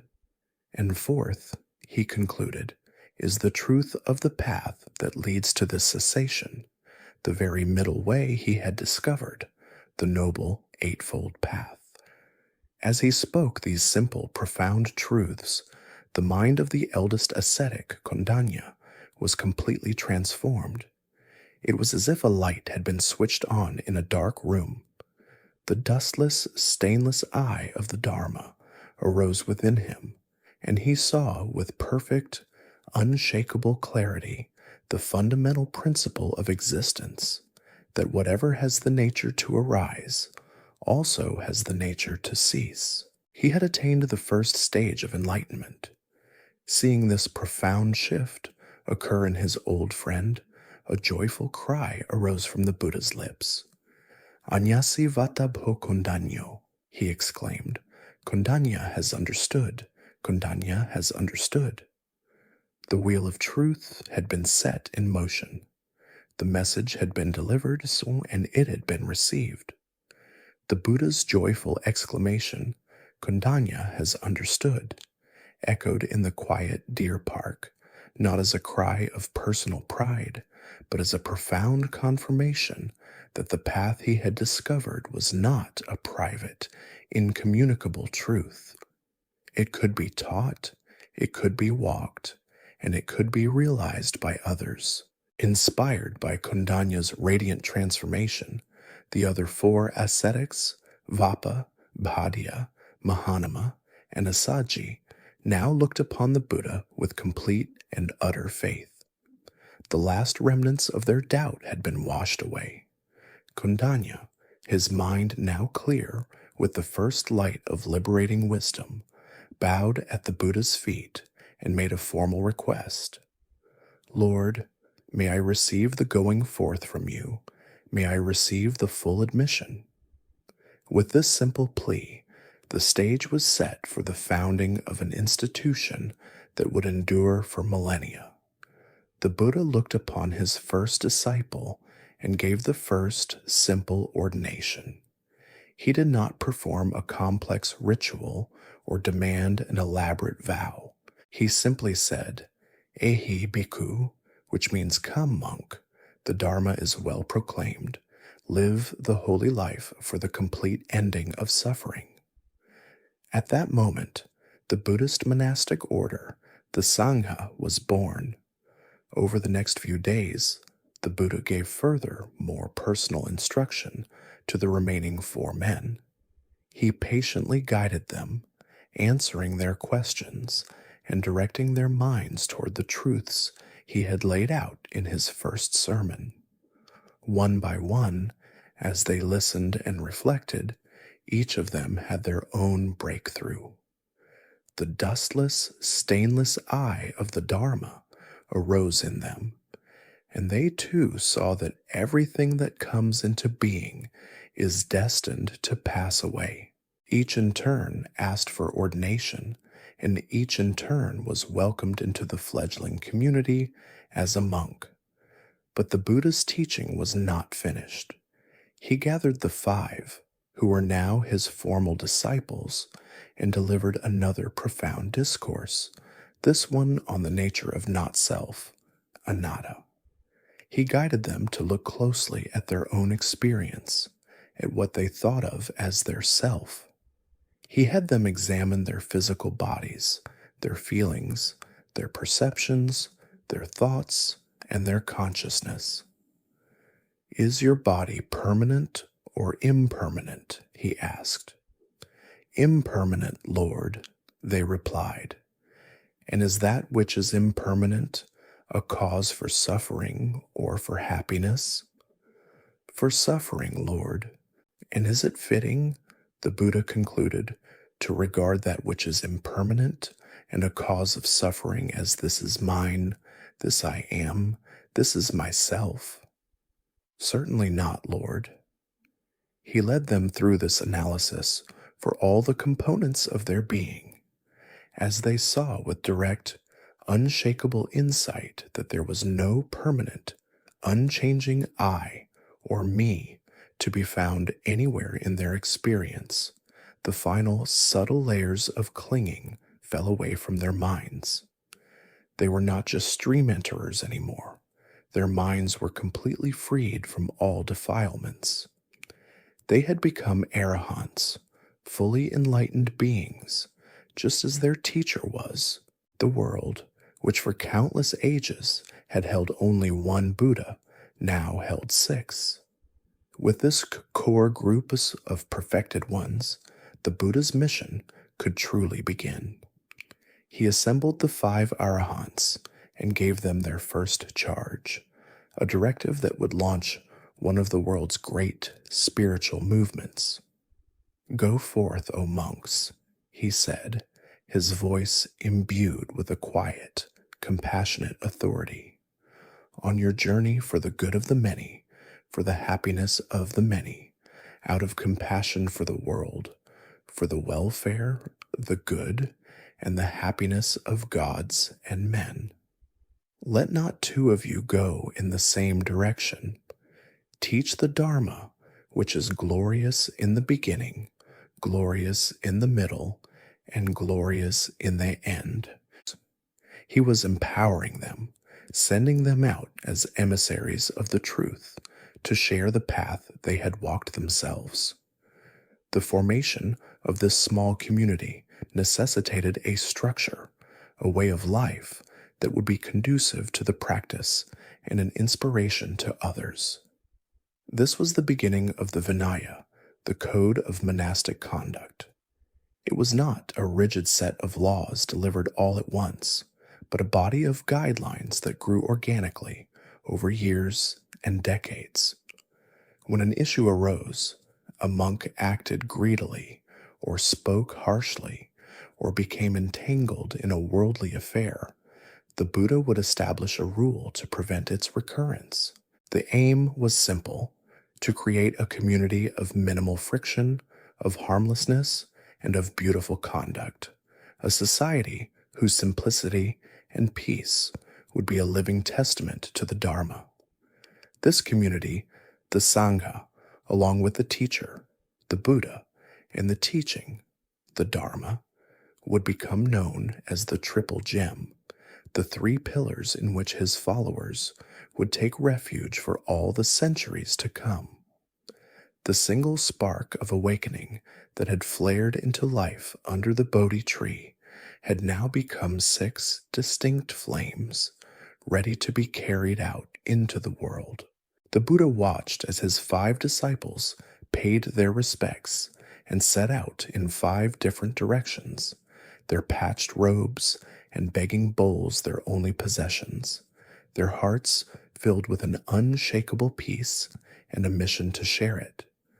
He, too, then turned and began his own journey, walking towards the villages and towns, ready to find the next person with ears to hear. Having sent his first 5 enlightened disciples out into the world, each a beacon of the newfound truth, the Buddha continued his solitary journey. He walked towards the bustling city of Benares, a major center of commerce and thought, his presence a silent, moving pool of serenity in a world of frantic activity. It was here that the Dharma would find its next, and perhaps most unlikely vessel. In a magnificent mansion in the heart of the city lived a young man named Yasa. He was the treasured son of one of the wealthiest guildmasters in Benares, and his life was an almost perfect echo of the one Siddhartha had renounced.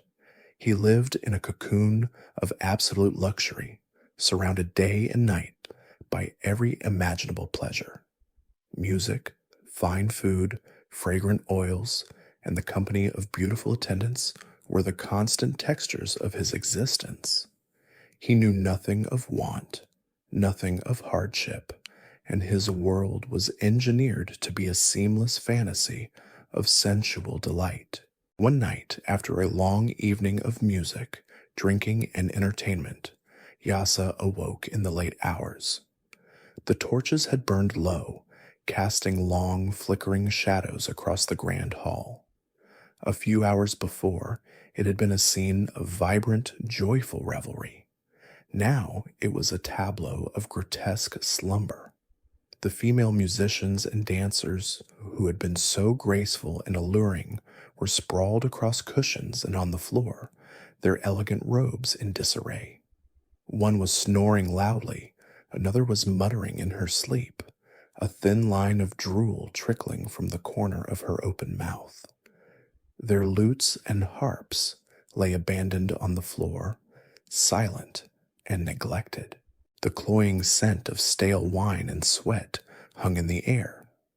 In that moment of bleary pre-dawn clarity, a profound revulsion washed over Yasa. The scene before him, the very picture of the pleasure he had been chasing his entire life, suddenly seemed utterly repulsive. It was, he thought, like looking upon a charnel ground, a graveyard filled with corpses in undignified poses. The illusion of pleasure shattered, revealing the ugly, impermanent reality beneath. A cry of pure existential despair broke from his lips. "Oh, what distress!" he lamented. "Oh, what affliction!" The gilded walls of his mansion suddenly felt like a prison. He could not bear it for another moment. He slipped on his golden sandals, walked past the sleeping guards, and fled out into the darkness of the city, aimlessly wandering and repeating his desolate cry. The Buddha, walking in meditation in the cool air before dawn near the deer park, heard the young man's cry of anguish.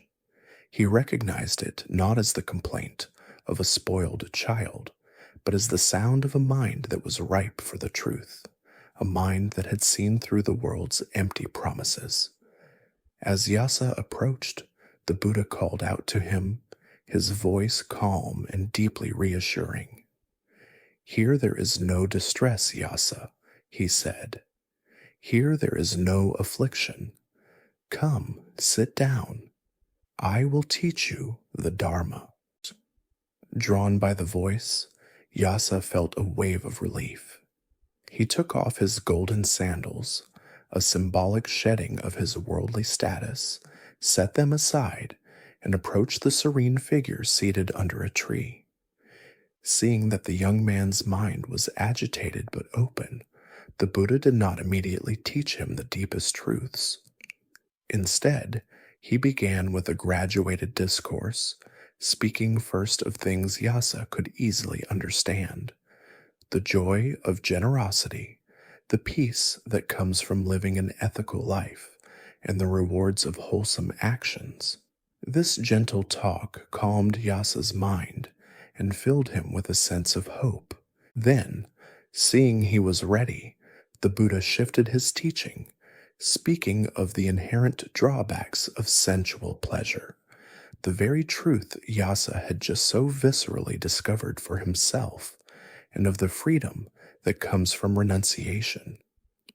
With Yasa's mind now perfectly prepared, pliable, and receptive, the Buddha finally taught him the core of his message, the Four Noble Truths. As Yasa listened to the diagnosis of suffering, its cause and craving, its possible cessation, and the path to that freedom, it was as if a key turned in the lock of his own experience. Everything clicked into place. The dustless, stainless eye of the Dharma arose in him, and he understood. Meanwhile, Yasa's father, discovering his son missing, had launched a frantic search, following the trail of his son's discarded golden sandals right to the spot where the Buddha was teaching. The Buddha, seeing him approach, asked him to sit and began to teach him as well. While the father listened, Yasa, who was sitting nearby, heard the teaching for a second time.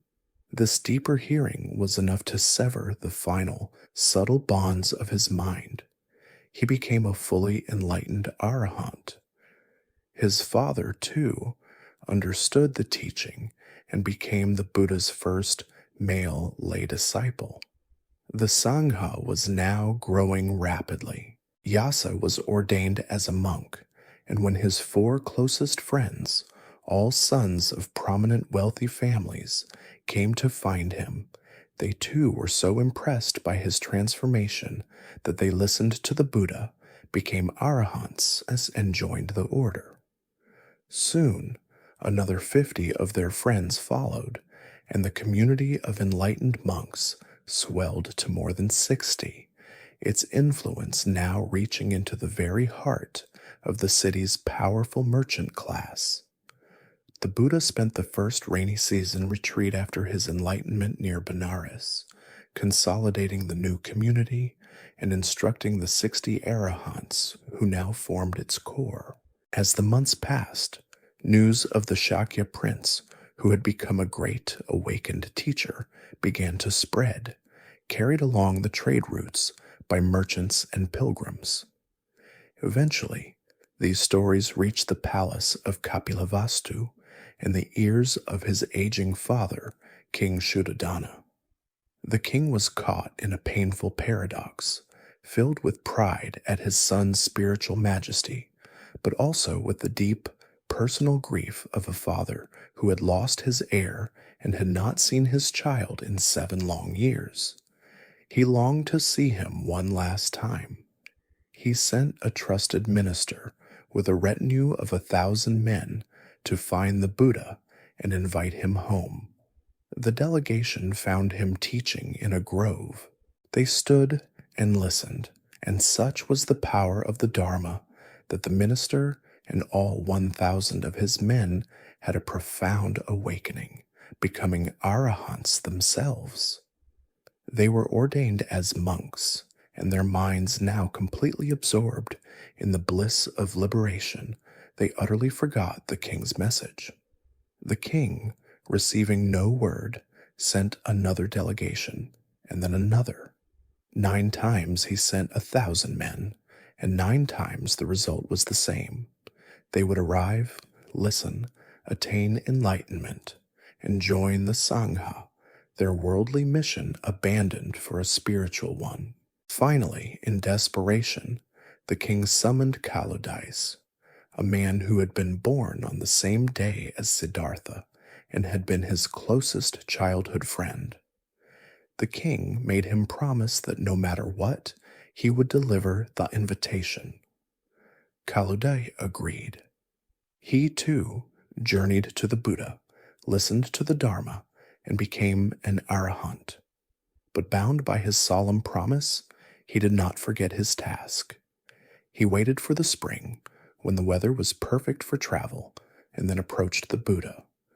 In a series of beautiful verses, he described the beauty of the road back home and conveyed the aging king's deep yearning to see his son. The Buddha, moved by his friend's words and his own compassion for his family, agreed to make the journey. He traveled slowly on foot, accompanied by his large and growing retinue of monks. It was a journey that took 2 months, a majestic procession moving through the countryside. This was not the prince fleeing his destiny in the dead of night. This was a spiritual conqueror, a Tathagata, returning home in peaceful triumph. When he finally arrived in Kapilavastu, his proud Shakyan relatives came out to greet him. However, the elder members of the clan, puffed up with their warrior pride, felt it was beneath them to bow to their own younger kinsman, even if he was a Buddha. Seeing their arrogance, the Buddha rose into the air and performed what is known as the twin miracle, emitting streams of fire and water from his body. This astonishing supernatural display shattered their pride, and King Shuddhodana, his heart filled with awe, was the first to bow low before his son. The rest of the clan immediately followed his example. The next day, a further shock awaited the kingdom. The Buddha took his alms bowl and began walking from house to house, silently begging for his food in the very city where he was the rightful heir. The king was mortified. He rushed to his son's side. "Why do you shame our family like this?" he pleaded. "Never in the history of our warrior lineage has a single one of us begged for food." The Buddha looked at his father with calm compassion. "Your Majesty," he said gently, "that is your lineage. My lineage is that of all the Buddhas of the past, and it has always been their custom to live on alms." He then taught his father, whose mind was now open, and the king attained the first stage of enlightenment. Later at the palace, all the women of the court came to pay their respects, except for one, his former wife, Yashodhara. She remained in her rooms, thinking, "If I am of any worth in his eyes, he will come to me." The Buddha understood. He went to her and upon seeing him in his simple robes, his head shaved, Yashodhara was overcome by 7 years of pent-up love and sorrow. She fell at his feet, clutching his ankles and weeping uncontrollably. The Buddha motioned for his disciples not to intervene, allowing her to release the full depth of her grief. Later, he would hear of how she had maintained her loyalty to him, living a simple life in the palace, and he would explain that their bond was one that had spanned countless lifetimes. A few days later, Yashodhara dressed their young son, Rahula, in his finest clothes and sent him to the Buddha. "That is your father, my son," she said. "Go to him and ask for your inheritance." The boy followed the Buddha, repeating his mother's instruction. "O Holy One, give me my inheritance." The Buddha stopped and looked down at his son. He knew that any worldly inheritance, wealth, power, a kingdom, would only lead to more suffering. He decided to give him the only treasure that was real and lasting. He turned to his chief disciple Sariputta and said, "Ordain him." And so, young Rahula was initiated as the very first novice monk. The king was heartbroken, having now lost his grandson, as well as his son to the monastic life. But the Buddha had firmly established that the legacy he offered was not of this world, but for the welfare of all worlds. As the Buddha's fame grew, his teaching began to attract not only those weary of the world, but also the era's most brilliant and searching minds. In the towns and villages surrounding Rajagaha, the capital of the powerful kingdom of Magadha, lived two such men, inseparable friends, named Upatissa and Kolita. Both were from wealthy and respected Brahmin families, and both possessed intellects that were the talk of the region. From a young age, they shared a deep bond and a profound spiritual restlessness. One day, while attending a popular hilltop festival, they were simultaneously struck by the same thought. Looking at the raucous, temporary joys of the crowd, they saw the shadow of impermanence hanging over it all. They realized that in 100 years, none of these celebrating people would still be alive. The cheap thrills of the world were a hollow pursuit, and they made a solemn pact right then and there. They would leave the worldly life together and not rest until they had found the deathless, the path to true liberation. Their search first led them to a teacher named Sanjaya Balathiputta, a famous skeptic with a large following. They quickly mastered his philosophy, which was one of radical doubt and the avoidance of any definitive statement about reality. But this intellectual agility did not satisfy their spiritual thirst. It was a clever game, not a path. They left Sanjaya's school, taking many of his best students with them, and renewed their pact. Whoever should find the deathless first would immediately seek out the other and share the discovery. From that day on, they were known by their clan names, Sariputta and Moggallana. One morning, as Sariputta was walking through the streets of Rajagaha, his eyes fell upon a monk making his silent alms round. The monk was Asaji, one of the Buddha's first 5 disciples. Sariputta was utterly captivated, not by anything Asaji said or did, but by his sheer presence. The monk's every movement was graceful, mindful, and radiated an aura of profound inner peace. Surely, Sariputta thought, this man has either found the ultimate truth, or he follows a master who has. Exhibiting the patience of a true seeker, he did not interrupt the monk's alms round, but followed him at a respectful distance. When Asaji had finished his meal, Sariputta approached him, bowed, and asked, "Friend, your demeanor is so serene. Who is your teacher, and what is the essence of his teaching?" Asaji, with the humility of a new disciple, replied, "I am but a newcomer to this path, friend. I cannot explain the doctrine in all its depth." But Sariputta's brilliant mind was not looking for a lengthy sermon. "Venerable sir," he insisted gently, "just give me the essence. A single verse will be enough for me to grasp the meaning." Seeing his sincerity, Asaji recited a short stanza that would echo through the ages, a perfect summary of the Buddha's core insight.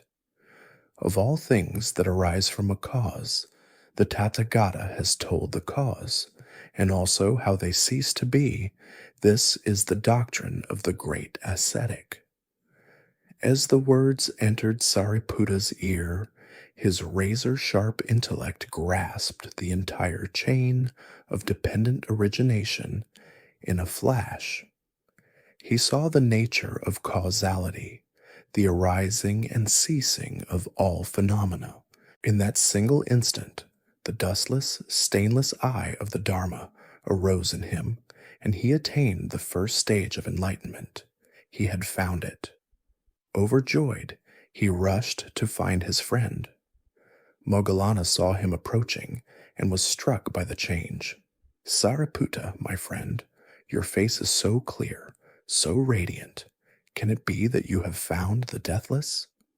Sariputta, his voice filled with a quiet joy, simply repeated the verse he had heard from Asaji. Moggallana's mind, equally prepared, also penetrated the meaning in an instant, and he too became a stream enterer. Their pact was fulfilled.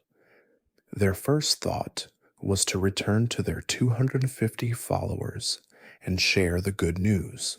They then went to their old teacher, Sanjaya, and invited him to come with them to see the Buddha, but the old skeptic was too proud to become a student again and refused. Sariputta and Moggallana then led their followers in a great procession to the Bamboo Grove Monastery, where the Buddha was staying. Seeing the large group approaching in the distance, the Buddha announced to the monks already assembled with him, "Monks, do you see those two friends leading that company? They will be my two chief disciples, a most excellent and noble pair." Sariputta and Moggallana bowed at the Buddha's feet, and along with all their followers, were ordained into the Sangha. The Buddha now had his two most trusted generals, one who would become unsurpassed in wisdom, the other in psychic powers, and they would faithfully help him guide his rapidly growing community for the next 40 years. With his two chief disciples, the wise Sariputta and the powerful Moggallana, now established at his side, the Buddha's Sangha grew in size and reputation. For the first 20 years of his ministry, he had no permanent attendant. Different monks would accompany him at different times, a system that sometimes proved unreliable. As he entered his mid-50s, the Buddha announced to the assembled monks that the time had come for him to choose a single, dedicated attendant to care for his personal needs. Immediately, all the great disciples, including Sariputta and Moggallana themselves, eagerly volunteered for the honor. To serve the Blessed One so closely was a role of immense prestige and a priceless opportunity for spiritual guidance. One by one, the Buddha gently declined their offers. He had someone else in mind, his quiet and unassuming cousin, Ananda, who had been a monk for years, but had humbly remained in the background, not putting himself forward. Noticing his silence, the other monks urged him on, saying, The Blessed One is surely thinking of you, brother Ananda. Prodded by his peers, Ananda agreed to accept the position, but only if the Buddha would grant him 8 specific conditions. These were not requests for power or privilege, but rather a set of selfless and wise prerequisites that revealed the purity of his intentions. The first 4 were renunciations. He asked that he should never receive the Buddha's finer robes, his special alms food, or be allowed to dwell in the Buddha's own private chamber, and that he should not be included in meal invitations meant solely for the Buddha. These conditions would prove to all that he was not seeking material gain from his proximity to the Master. The next 4 conditions were permissions, crucial for him to perform his duties effectively. He asked that the Buddha accept any invitation for a meal that he, Ananda, accepted on his behalf, that he be allowed to bring any visitor from any place to see the Buddha whenever they arrived, that he be permitted to approach the Buddha at any time to resolve any doubt of his own, and most importantly of all, he asked that the Buddha would agree to repeat to him any sermon or teaching that he gave while Ananda was absent on some other duty. The Buddha was delighted. He saw in these conditions not ambition, but a profound sense of service and an incredible foresight for the preservation of his teaching. He accepted them all without hesitation, and so, for the next 25 years, until the Buddha's final passing, Ananda was his constant companion, his shadow, his personal secretary, and the guardian of his welfare. He was meticulously devoted, anticipating the Buddha's every need, from preparing his seat to fetching him water, always with a quiet, gentle efficiency. But Ananda's greatest gift was not his service, but his memory. Because of his 8th condition, he made it his sacred duty to hear and memorize every single discourse the Buddha delivered. In an age before writing was used for religious texts, the minds of trained oral specialists were the only libraries, and Ananda's mind became the most complete library in the world. He was known as the Dhammabandhagarika, the treasurer of the Dharma. His ability to recall decades of teachings, word for word, was legendary. Unlike many of the other great disciples, Ananda did not attain full enlightenment while the Buddha was alive. He remained a stream enterer, a deeply wise but still imperfect student. This very humanity made him approachable and kind. He was the friendly face of the Sangha, the one whom lay people and new monks felt comfortable approaching with their questions and concerns. He felt joy, he felt sorrow, and his deep love for his cousin and teacher was apparent in his every action. It was this gentle, compassionate nature that would later make him a tireless advocate for the establishment of the nuns' order. He was the quiet, humble heart of the community, the steady presence who ensured that the daily life of the teacher and his growing Sangha ran smoothly. His greatest contribution, however, was yet to come.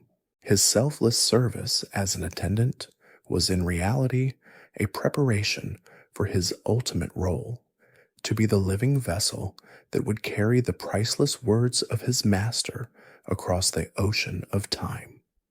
Several years after the Buddha's return to Kapilavastu, his father, King Shuddhadana, passed away, having attained the full liberation of an arahant on his deathbed with his son's guidance.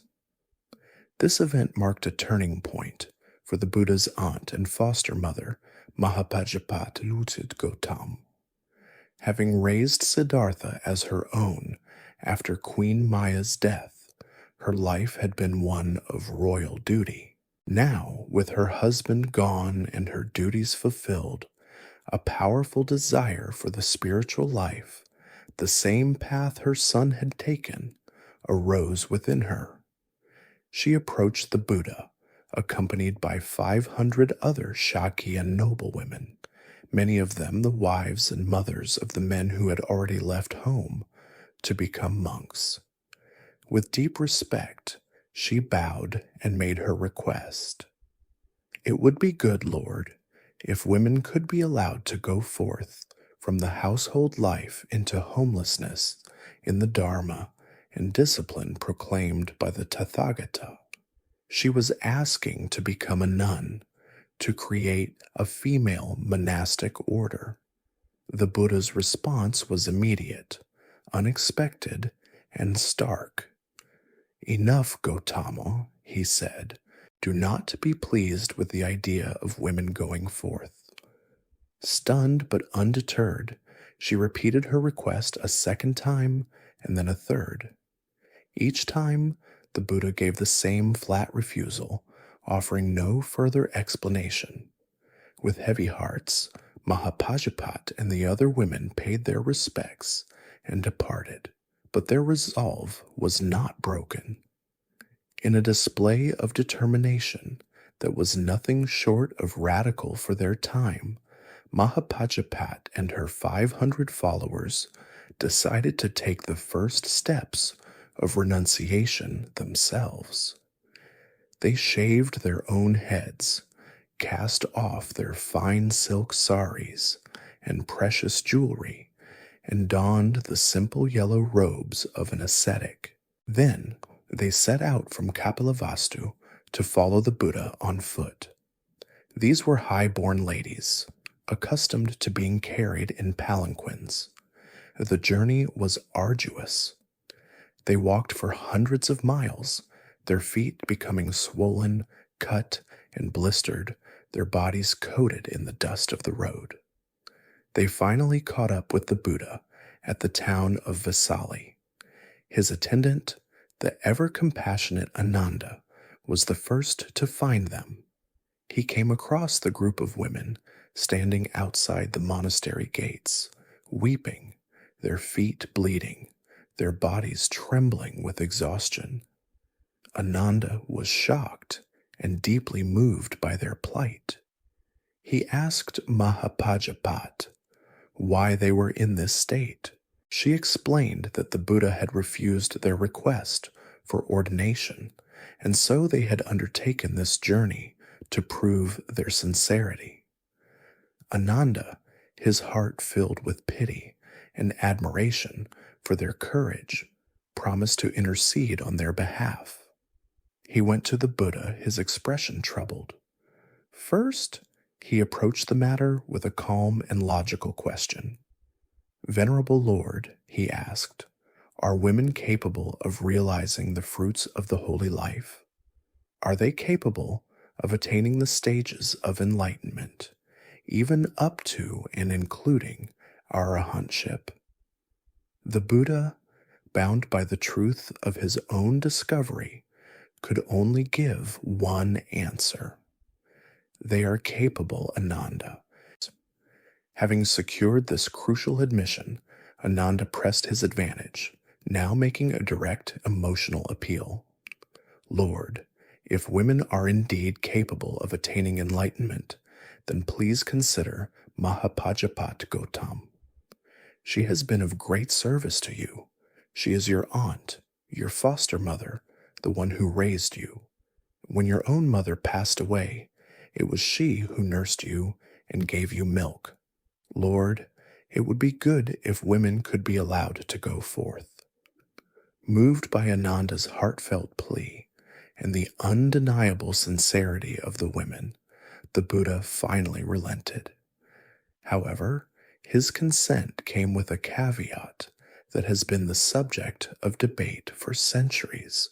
He agreed to establish the order of nuns, the Bhikkhuna Sangha, but only if Mahapajapat would accept 8 special rules. These rules essentially placed the new nun's order in a position subordinate to the monk's order. For Mahapajapat, the conditions were secondary The door was now open. She accepted them all without hesitation. With that, she and her 500 followers received their formal ordination, and the world's first order of female monastics was born. The Buddha's initial hesitation remains a historical mystery.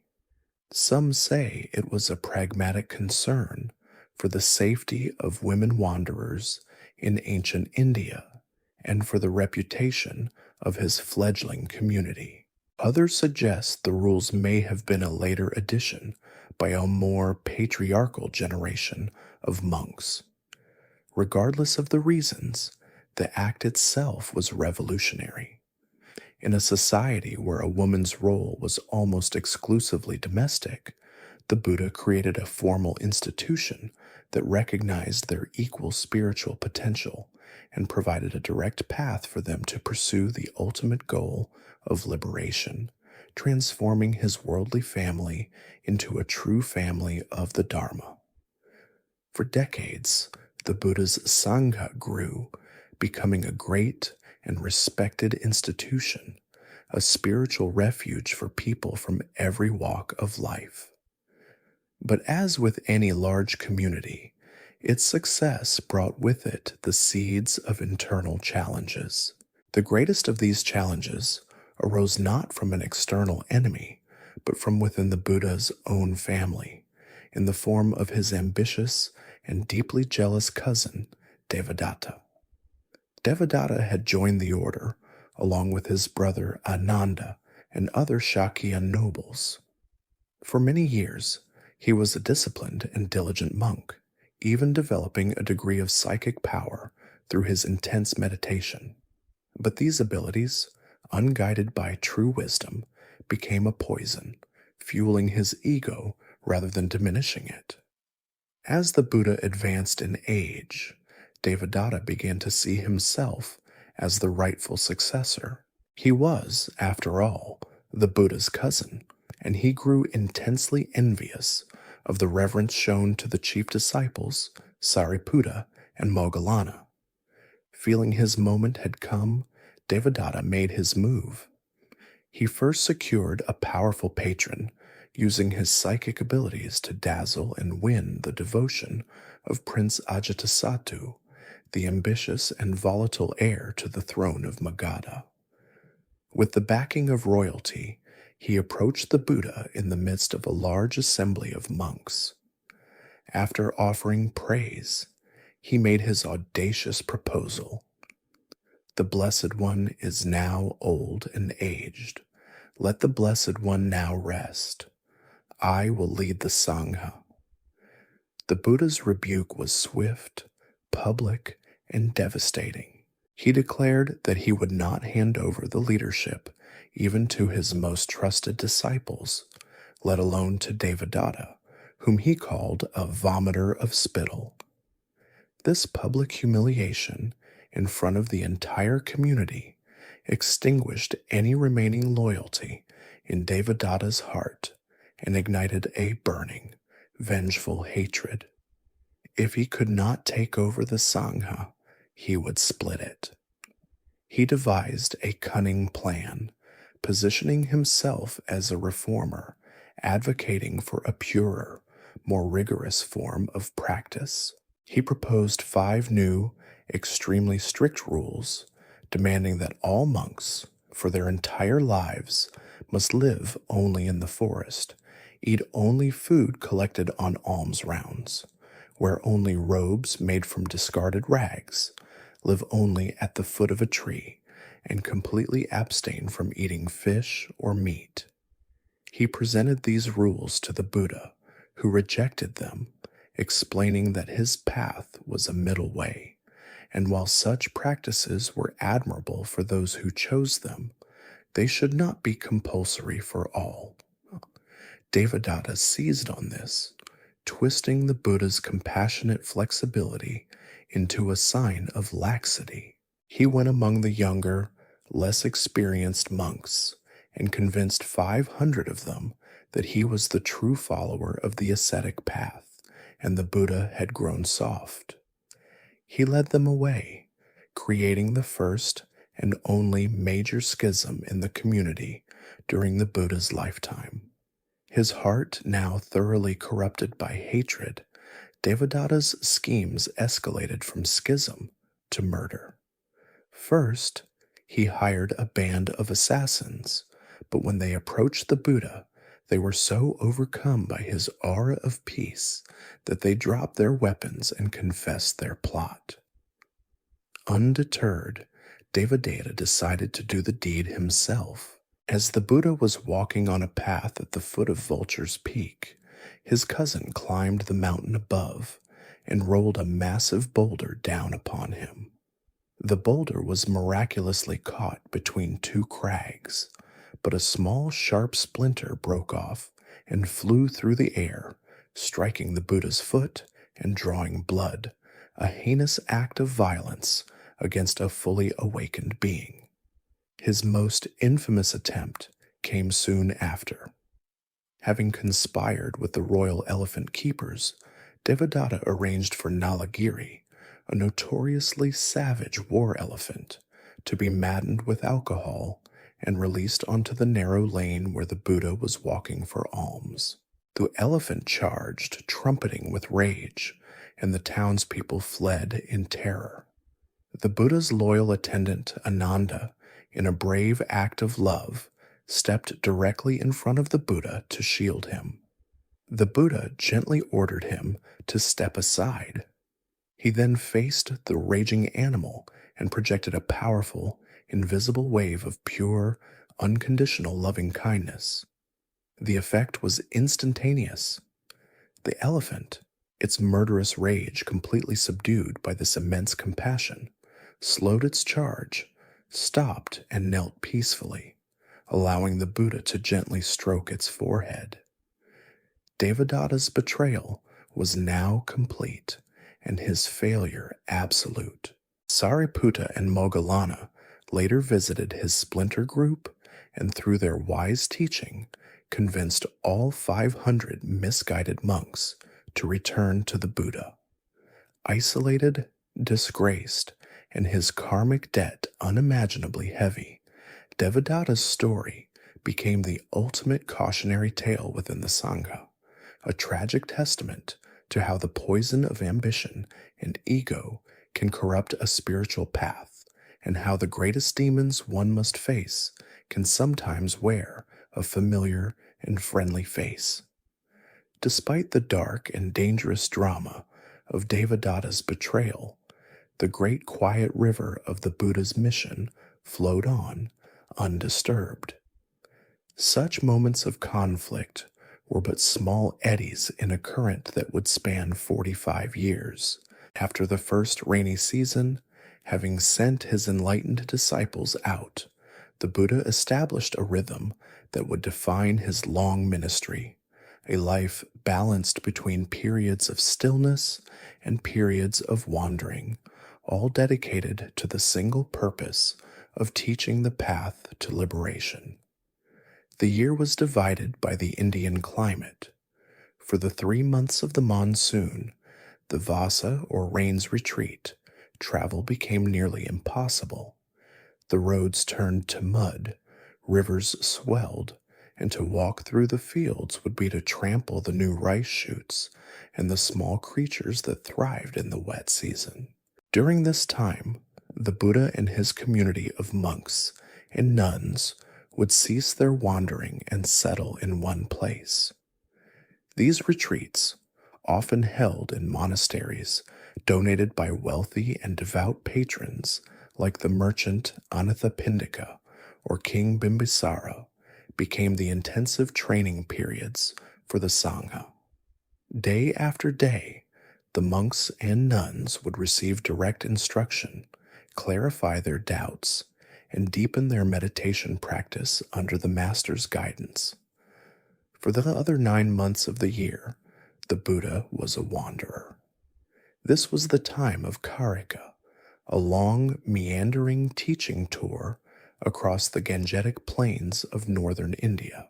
He walked barefoot from village to town to city, his retinue of monks following in a silent, orderly procession. They slept where they could, in the open air at the foot of a tree, in a quiet mango grove, in a potter's abandoned shed, or in simple guest houses set aside for ascetics by devout villagers. He walked through the lands of the Kosalans, the Magadhans, and his own Shakyan people, covering thousands of miles over the decades, his only possessions, his robes, and his begging bowl. His daily routine, repeated with gentle consistency for over 4 decades, was a model of mindfulness and tireless compassion. He would rise in the last watch of the night while the stars were still bright and sit in silent meditation. As the first light of dawn approached, he would often survey the world with his enlightened consciousness, seeking out beings whose minds were ripe for the teaching, individuals whose spiritual struggles had reached a critical point where his guidance could make all the difference. After sunrise, he would take his bowl and walk into the nearest village. With his gaze lowered and his mind calm, he would proceed from house to house, standing silently, allowing people the opportunity to offer him food. He never asked, and he accepted whatever was given with quiet gratitude. He would eat his single meal of the day before noon, always mindfully, and then his work of teaching would begin. The afternoons were often dedicated to public discourses.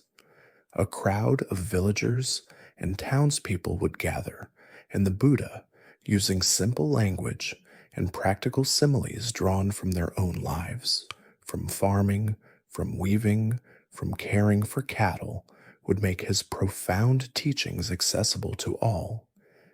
He encouraged them to question, to investigate, never to accept anything on blind faith, but to see for themselves if his words were true.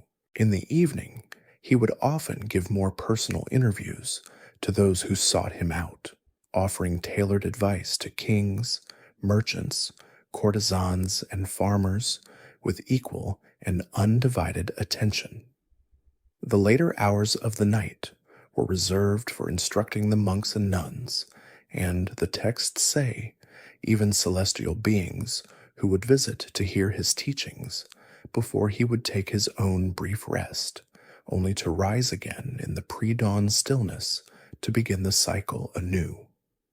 For 45 years, this was his life, not a series of grand, dramatic events, but a long, patient, and compassionate ministry delivered one step, one conversation, and one day at a time. It was this quiet, unwavering, and sustained effort that wove the fabric of his legacy, planting the seeds of the Dharma in countless hearts across the land.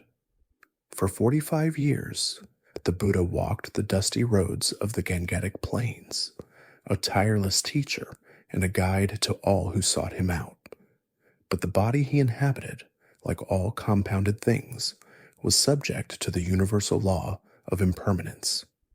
As he entered his 80th year, that law began to assert itself.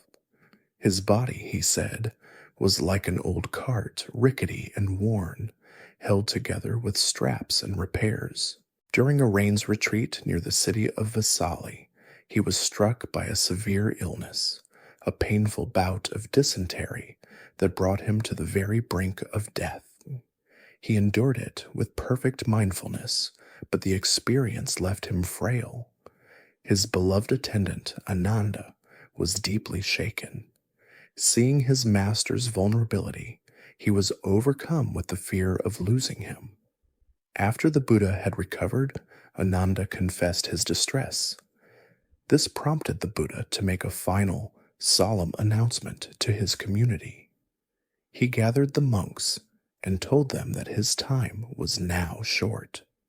He had taught the Dharma completely, holding nothing back in a closed fist.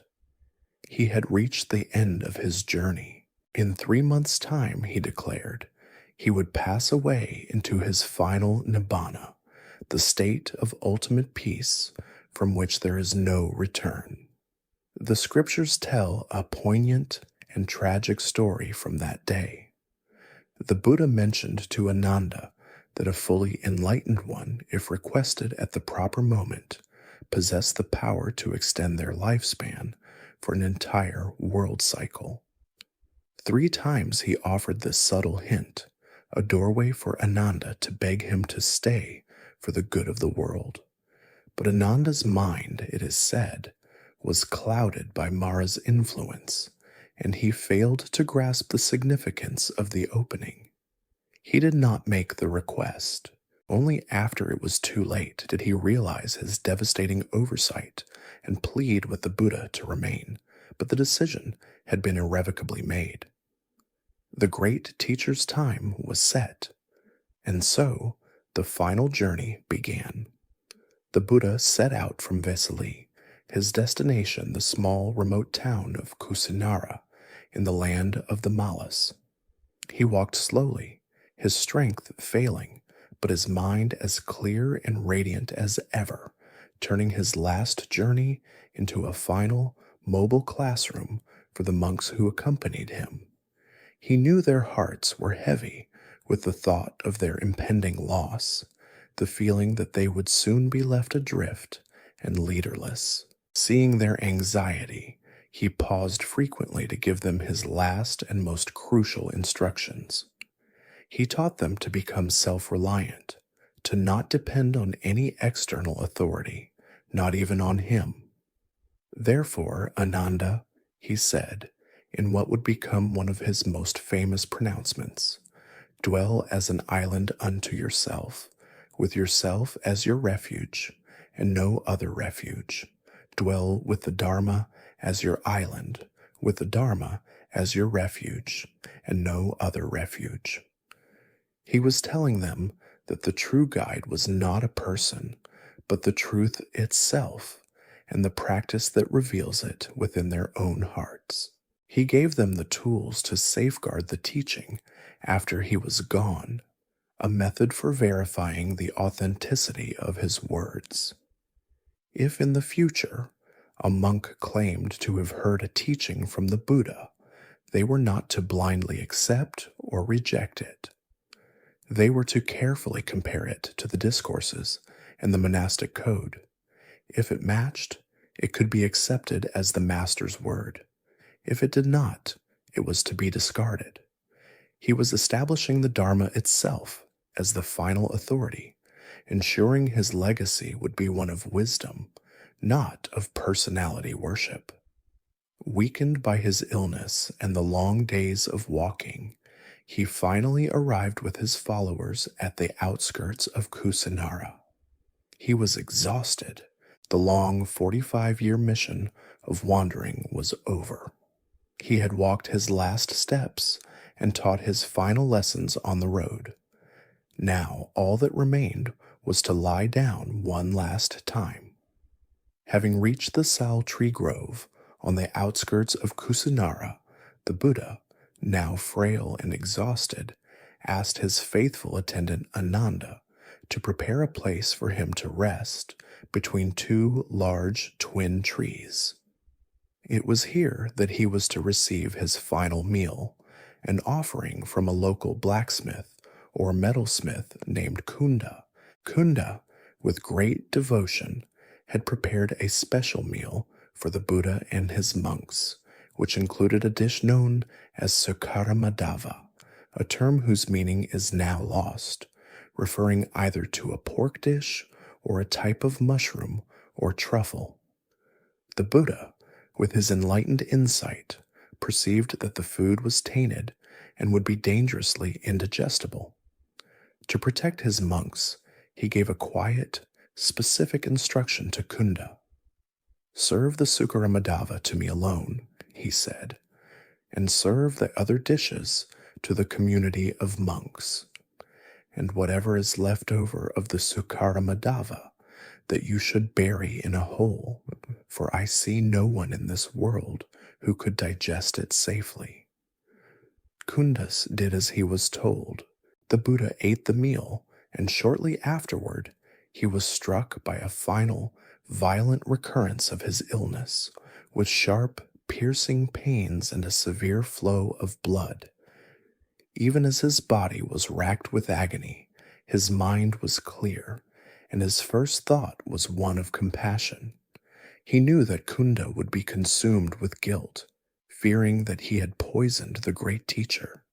He turned to the worried Ananda. "It is possible," he said, his voice weak but firm, "that someone might create remorse in Kunda the smith by saying his meal caused my death. You must dispel his remorse. Tell him that to provide the final meal for a Buddha before his passing is an act of supreme merit, equal in fruit to the meal offered just before his enlightenment. Tell him he has gained a great and auspicious karma." Now extremely weak, he was led to the spot he had chosen. He asked Ananda to prepare his resting place, a couch with its head to the north between the twin sal trees.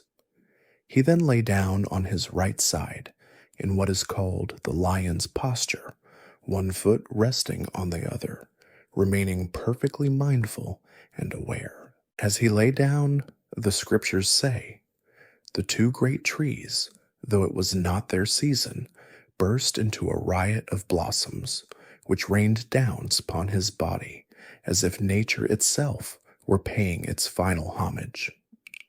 Seeing his master lying down for the last time, Ananda, who had been a pillar of strength for so long, was finally overwhelmed by his grief. He stepped away into a nearby lodging, leaned against the doorpost, and wept bitterly.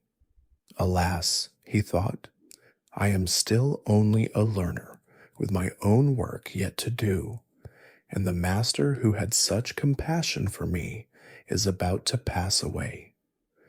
The Buddha, noticing his absence, sent for him. As the weeping Ananda sat before him, the Buddha consoled him with the most tender and personal of words, praising his 25 years of selfless, loyal service. "Do not grieve, Ananda. Do not despair," he said. "Have I not told you that all things we hold dear must one day be separated from us? You have done well. Strive on with diligence, and you too will soon be free." He gave his final instructions for the future, and then, as the news of his impending death spread, a wandering ascetic named Subhada rushed to see him, desperate to have a final doubt cleared. Though Ananda tried to turn him away, the Buddha insisted on seeing him, and with his dying breaths led Subhada to the truth, making him his very last ordained disciple. Finally, he addressed all the assembled monks one last time. "It may be that you have some doubt about the path," he said. "Ask now, so you will have no regrets." A profound silence filled the grove. Not a single monk had a question. The Buddha then uttered his final immortal words. "Handadani, bhikkhave, amantayamivo, vayadhama sankara, apamadena sampadeta." Behold now, O monks, this is my last advice to you.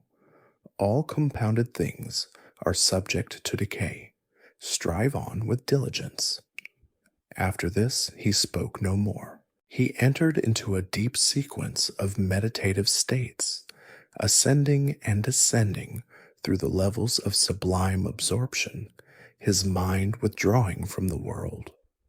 Then, in the deep stillness of the third watch of the night, between the twin sal trees, he passed peacefully into the final unconditioned state, the great parinibbana. The long journey was over. In the deep silence that followed the Buddha's final passing, a profound sense of grief settled over his followers. Ananda, now without the master he had served so devotedly for a quarter of a century, felt the loss most keenly. But this was not an ending of despair. It was the solemn beginning of a new chapter, the transition from the man to his immortal legacy.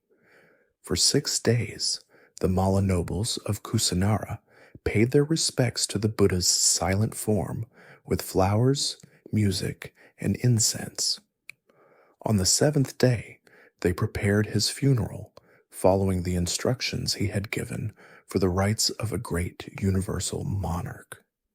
His body was wrapped in 1,000 layers of cloth and cotton, placed within a golden sarcophagus, and laid upon a pyre of fragrant sandalwood. After the cremation, the Mallas gathered the precious relics, the ash and bone fragments that remained, and declared their intention to build a great memorial stupa to house them. But news of the Buddha's death had traveled fast. Soon, emissaries from 7 other great kingdoms, including King Ajatasattu of Magadha and the Buddha's own Shakyan clan, arrived at the gates of Kusinara. They too revered the Buddha as their greatest teacher, and each demanded a share of the relics, their armies poised and ready to go to war to claim them. A tense standoff ensued, a terrible irony hanging in the air. The kings were prepared to shed blood over the remains of the world's greatest teacher of peace. Just as conflict seemed inevitable, a wise Brahmin elder named Dona stepped forward. He shamed the assembled kings with his calm words. "Sirs," he said, "our Lord, the Buddha, was a teacher of forbearance. It is not fitting that we should have a war over the distribution of the relics of this supreme man. Let us all, in concord and amity, divide them into 8 portions."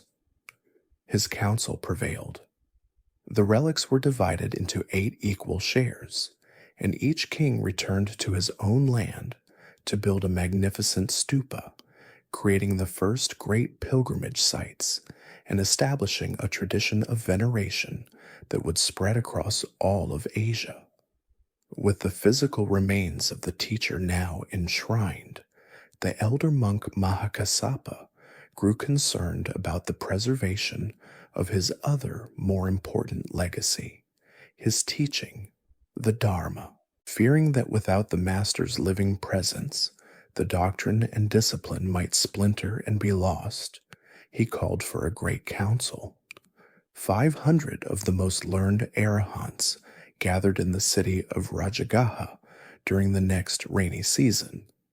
Their task was to collect, verify, and formally codify the entirety of the Buddha's teachings. Ananda, the treasure of the Dharma, was the key to this endeavor, but he had not yet attained full enlightenment. Spurred on by the urgency of the task and the encouragement of his peers, he made one final, heroic effort on the night before the council convened, and his mind was completely and finally liberated. He took his rightful place among the 500 arahants. Inside the great hall, Mahakassapa presided. He first questioned the monk Upali, who was renowned as the foremost expert on the monastic code. Upali recited from memory every rule, every ordinance, and the story behind each one.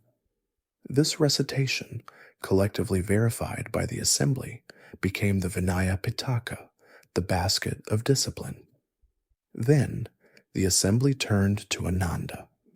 He stood, and with a heart full of reverence, he began with the phrase that would preface every discourse for millennia to come, Eva me sutam, thus have I heard.